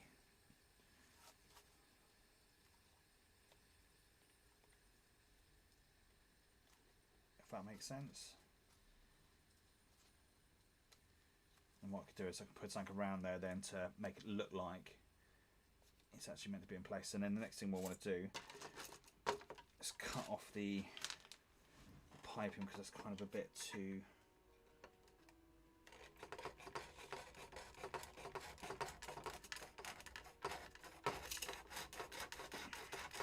boom. And we're not sticking LED lights in this one.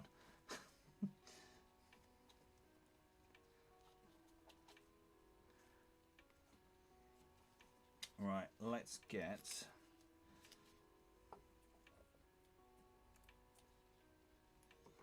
we do something like that,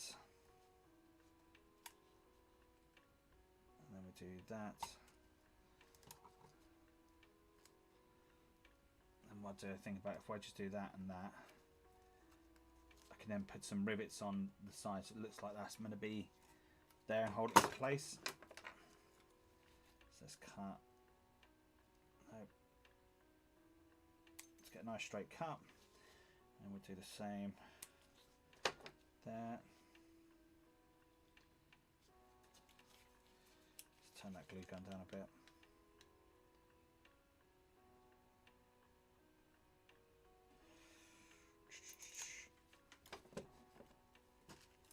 Come on, don't be silly. You've been playing ball all the way up to now. Don't let yourself down. There you go.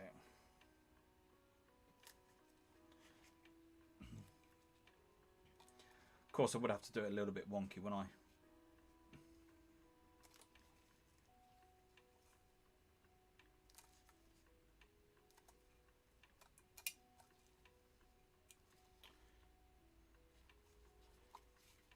That's going to come away there, isn't it? Of course it would.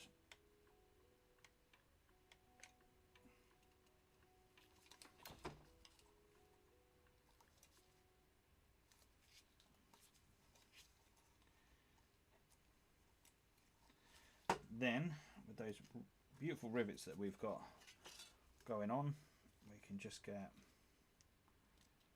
one either side.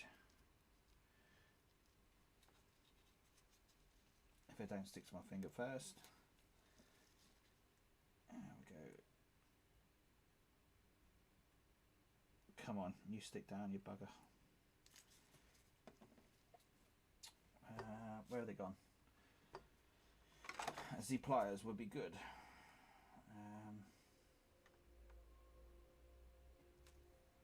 We'll go with that one.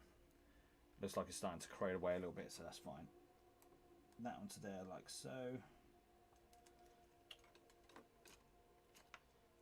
Wherever it's gone to. Ah, that's the only downside. Come on, man.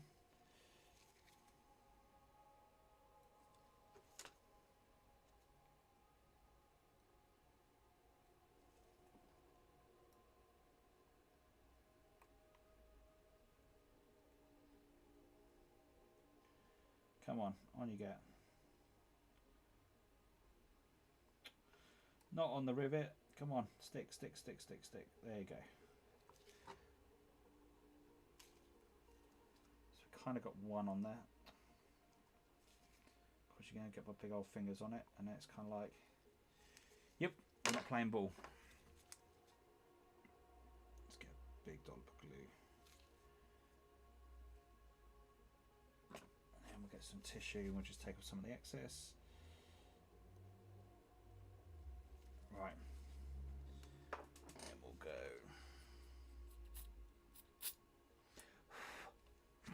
As soon as I sprung that on there, it's like, bink, nope. It's like, I ain't playing your Jedi mind games. Right, let's put a bit more glue gun in there.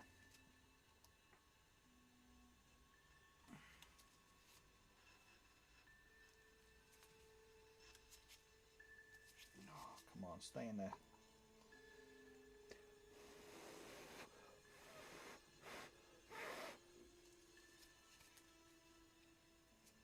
Yeah, okay. It's holding in there nicely now. So I don't know if you can see it. It's got a little bit of a rivet there. It's just holding it in place, which is cool. Let's get another one out.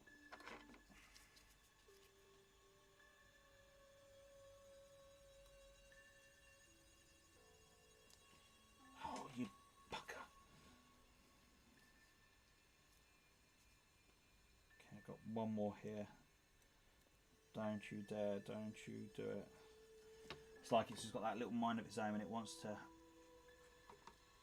wind me up. Go on, in you go. There you go, go on, go on.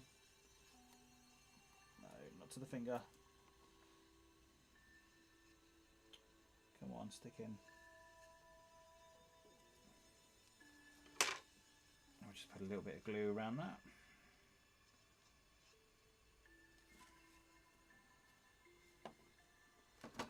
Just stick that.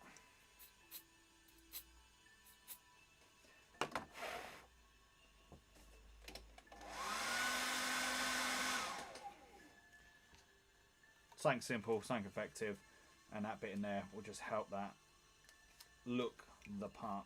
Of course, we've just got to clear off some of that excess, but that's not really a charmer, and that's going to hold that into place, so it shouldn't go away anywhere. Make sure I don't miss any of the chat. I like your humour, sir. It's brilliant. Another cam for the that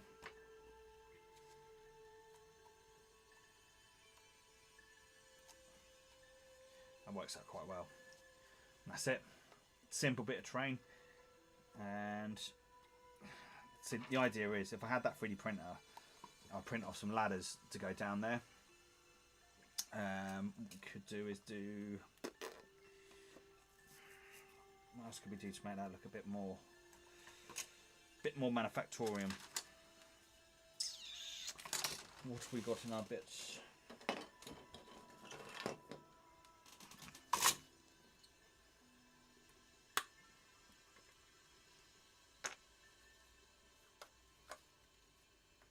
Oh yeah, that would be pretty cool.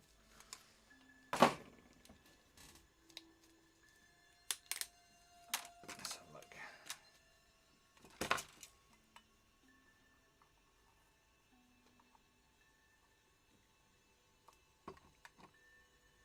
Could take that off. Stick that.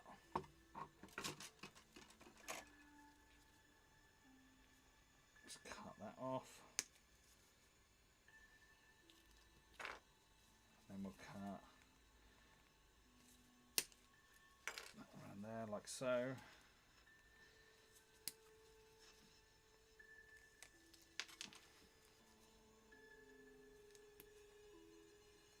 Let's cut that right out.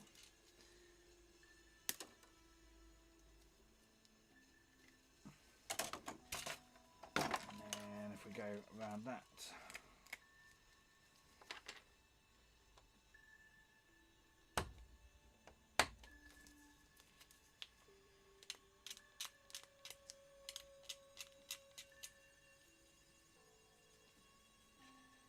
It's kind of like I need to then.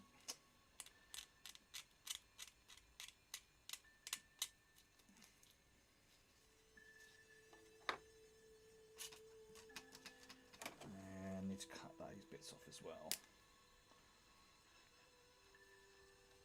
or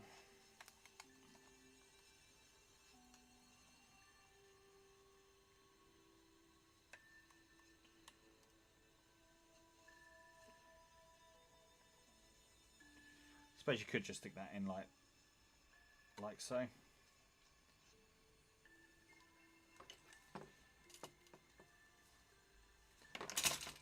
Tidy that top part up while we can.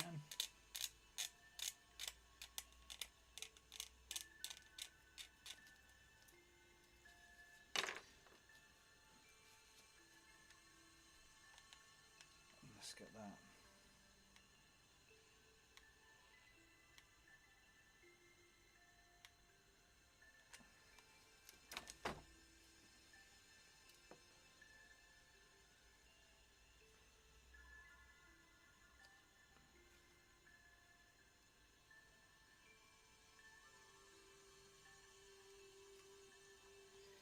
Yeah, you kind of got a bit sticking out there, but I don't think that's really going to make no difference. It's kind of like it just sticks out, so that's cool.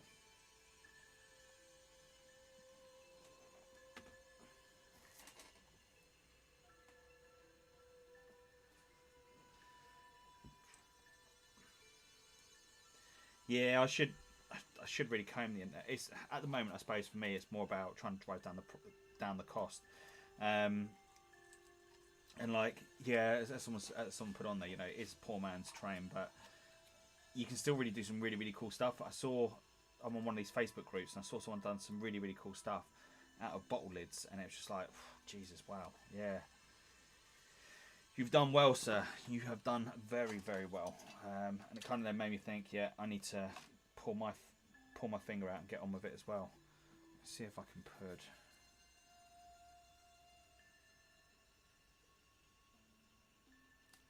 some of this around there like so. So using that UV resin again, and the only reason I'm doing that for is that's just going to fold and really go into the gaps, just like slide in there. I'm hoping it'll create a nicer bond as well. So fine with the glue gun, it's alright, but sometimes it doesn't always work well.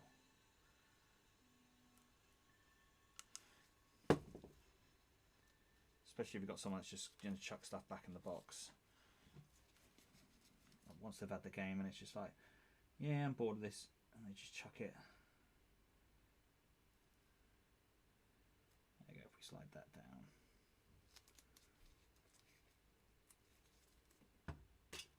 Go on in, that's it. That's where you want to go. Keep going, there you go.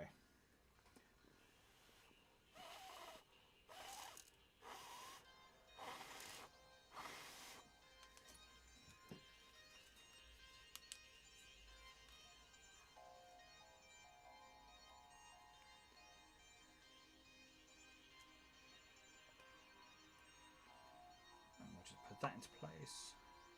I should give that a really nice bond. Plus, once I start spray painting that, It should make it look like it's part of it.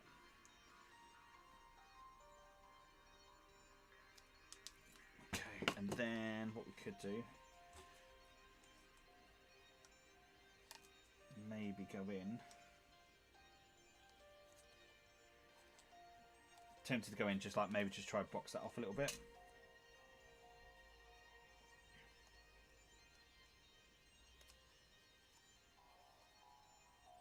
I think we'll be alright. I think we're going to be fine. I think I'm overthinking it. Let's run that down there like so. We'll take that excess off. Yeah. Yeah, that's good.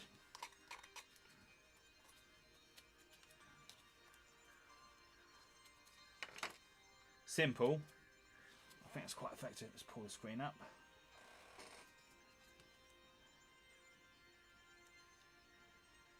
Yeah, I tell you what I've got loads of all my paints now have gone over to dropper bottles. So I've got loads of the Games Workshop paint bottles.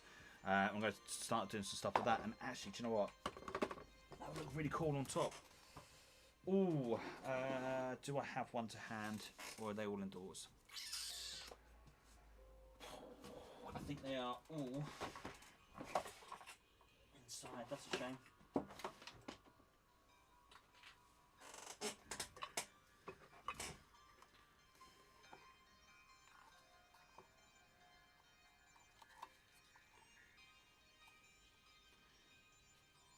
Nah, that looks silly.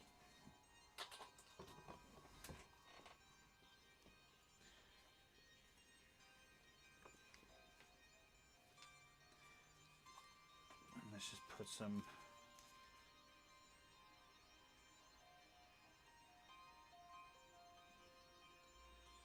Just going to put some of this clear resin just around the joints, just to make it look like solder.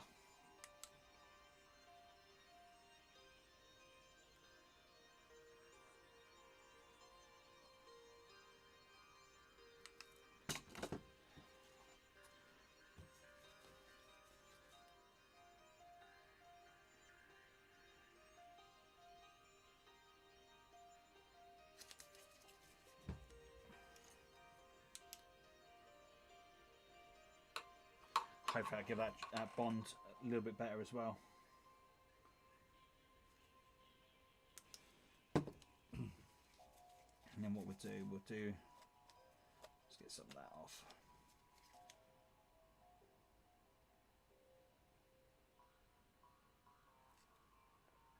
I'll put a little bit around.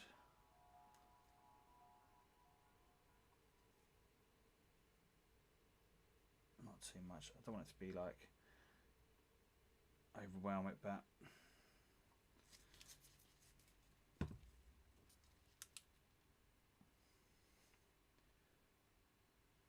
no.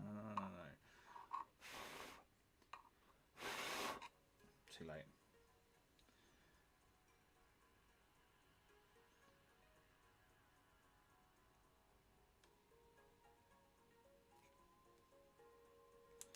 And what we'll just put a little bit here.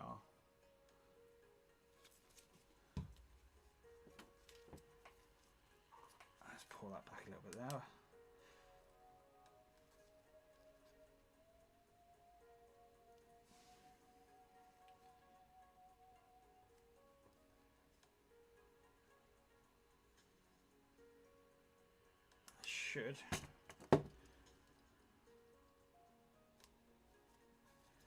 Should have given it a nice little bond.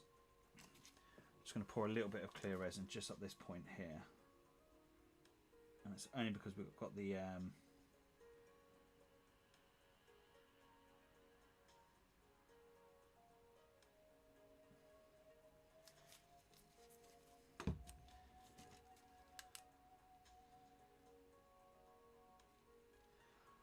so what I've done, I've just put some clear resin just on that top part there, and that should help just build that up. And then when I spray paint that, that should look like that's like one big part of the unit itself, which would be cool.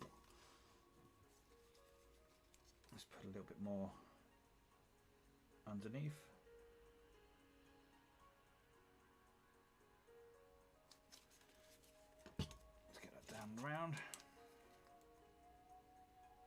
So what this clear resin actually does, when you start putting the UV light onto it, it does get some really good temperatures on it. It does really warm up. When I was doing something with the other day, and it warped the plastic, against extra plastic on the model, and it's just like, wow, okay, that's interesting. And it was good to warp it on that and not something else. It'd be like horrible if you'd done it on like a Tyranid model, because I was thinking about using this stuff to do blood coming out of the mouths, and I thought that'd be really cool for that side.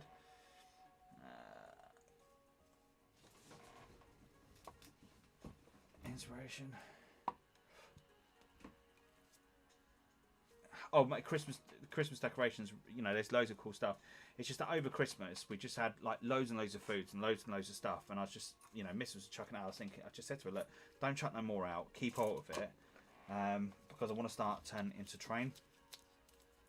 But that already, it's just like, boom, that's just like another bit of train for the club or for the tournaments. Doesn't look much at the moment, but once I start painting that up, and of course you've got all those bits there, so it's all naturally damaged. I don't care if that's dented there, that's fine. We could do something with that. But as I said, if I had the 3D printer, I'd have just printed off some ladders to go up the side of it, and that would have been really cool. What else we got? What else we got to play with? So the other thing what I was going to do with the Coke can, because that the way that texture is laid out, I'll tell you what, I'm going to do it. The only thing that worries me with the Coke can, it's not very stable, so I don't want anyone breaking it, and that would just be like, oh man, kind of need to seal that bit off.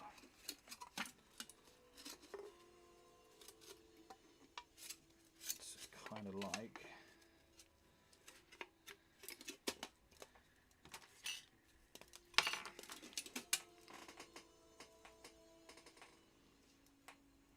right around.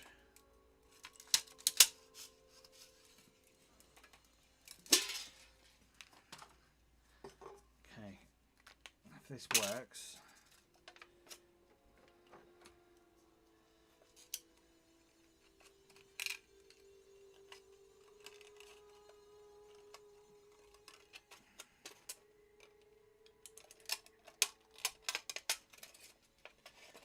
it's going to be really cool.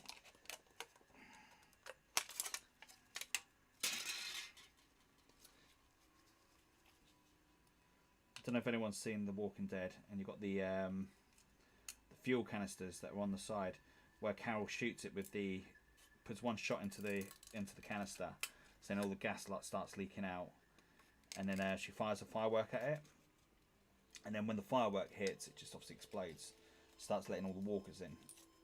So that type of canister is what I'm thinking about here. How much more do I need to take off? Quite a bit. No worries. So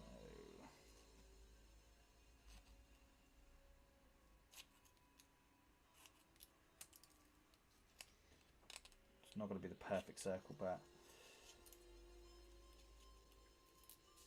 I think that bit of clear resin can't solve for me, if that makes sense.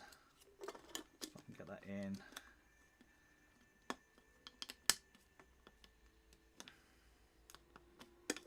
Needs a little bit more.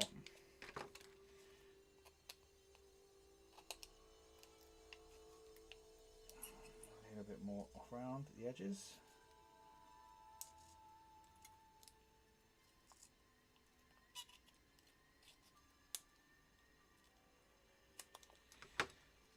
All I need to do is just basically go in there, seal that off, which that's done. Let's get some tissue in there, just dry off all the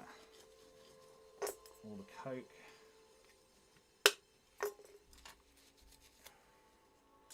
And then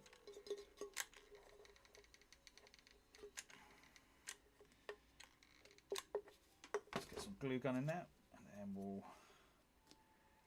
pop that, and then like so. Come on, you. Don't muck around.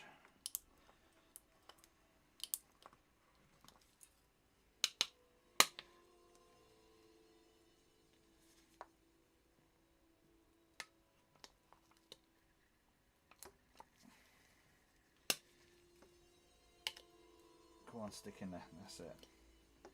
You know you want to.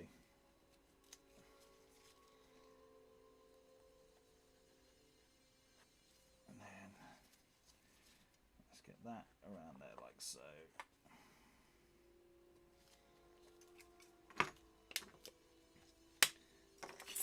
Okay, right. Then we're going to try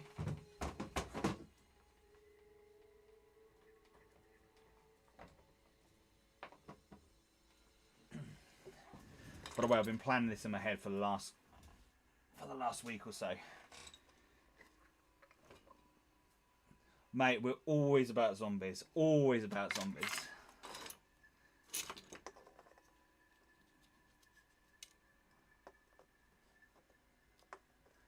Okay, I will do.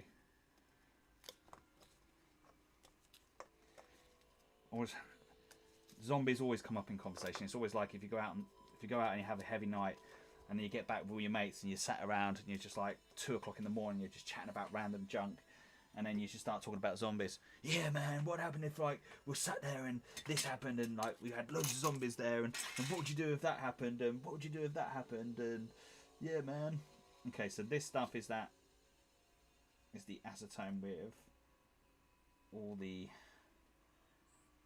plastic. That's all melted. I'm hoping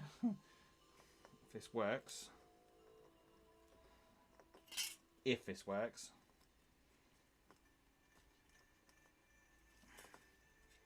come on.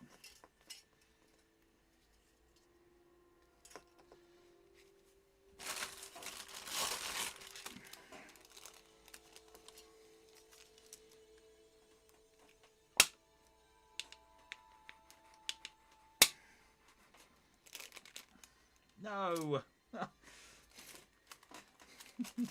This is not going to plan. It's not what you're meant to be doing.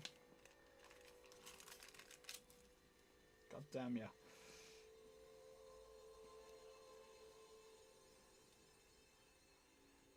You're meant to be like a nice bonding agent that's going to fill this in.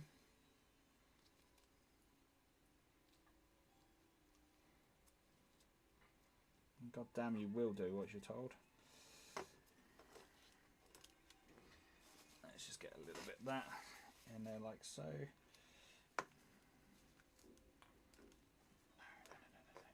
Come on. Play ball. Don't be boring.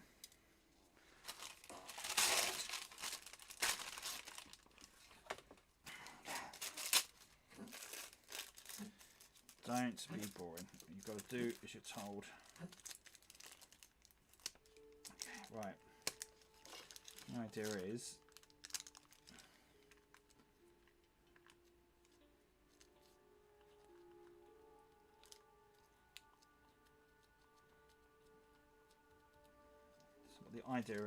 we get that in like so, and you have to pour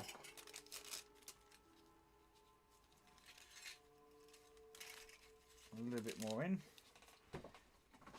Where's my rolling pins?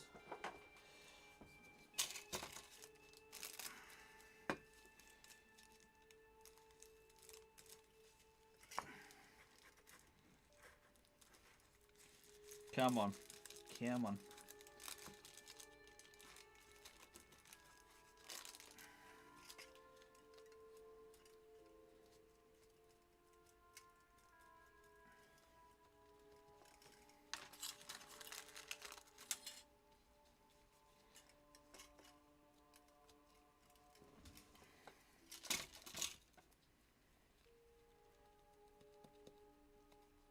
Come on, you bugger. And it's not like I've not been planning this for like over a week now.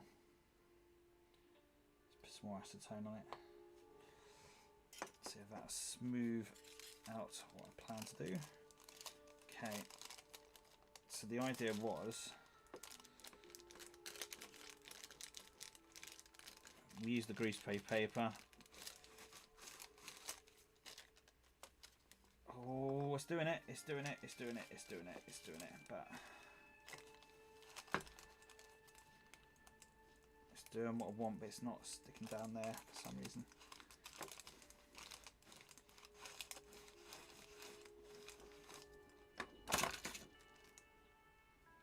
Okay, so the idea is to do that end part, but it's got to be smooth. I need to put something on top of that just to weight that down. Let's use the acetone. So my mindset was behind there. If I block that off, and then what I do is I have the Coke can to the side, and I'm gonna have some support pillars up either side, and then have it as like one of those train cart things with the gas canister on the side. And I think that'd be really, really cool.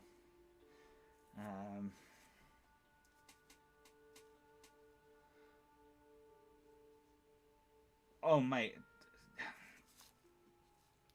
it's all about the gooey stuff, and it's all about trying something different. And by the way, I have never done this before. This is like something new, and I want to get back into that terrain side. I want to start doing some more scenery, doing some cool stuff. I'm even thinking about getting the rubber casting back out and actually taking you guys through that as well, and just like showing you some really cool stuff for that, because there's so many cool stuff you can do. But let's see what comes of it. Right, that unfortunately though is going to be the end of tonight's stream. If I don't, I'm going to get absolutely torn a new one from the missus. So just want to say a massive great thank you to everyone that's joined me on tonight, and thank you very much to everyone that joined into the conversation as well. This stream really only works when you guys and girls talk. Probably got no girls on here, but if I have, really do appreciate all the support you've been on there, and thank you very much as well for the new patron. Friggin' awesome. That really does help us out massively, and we really do appreciate it. And that extra £1 is definitely going to go towards a new airbrush needle, so thank you, much appreciated. Any questions before I disappear? Tell you what, obviously this week was meant to have a guest on, but unfortunately Franco was unable to get on, and that's only because he probably forgot about it. It's Valentine's Day and he's probably be in the doghouse. Next week, what would you like us to go through? What would you like us to cover? It'd be really awesome. Drop some ideas down in our Facebook group. Join the conversation there. Anyway, I'll catch you again. Oh no, actually, say like next week I'm not on. Next week I've actually got to go do real work. I've got to go do my day job, so I'm not going to be on next week. But the following week I will be on. So in 2 weeks' time, I'll see you then.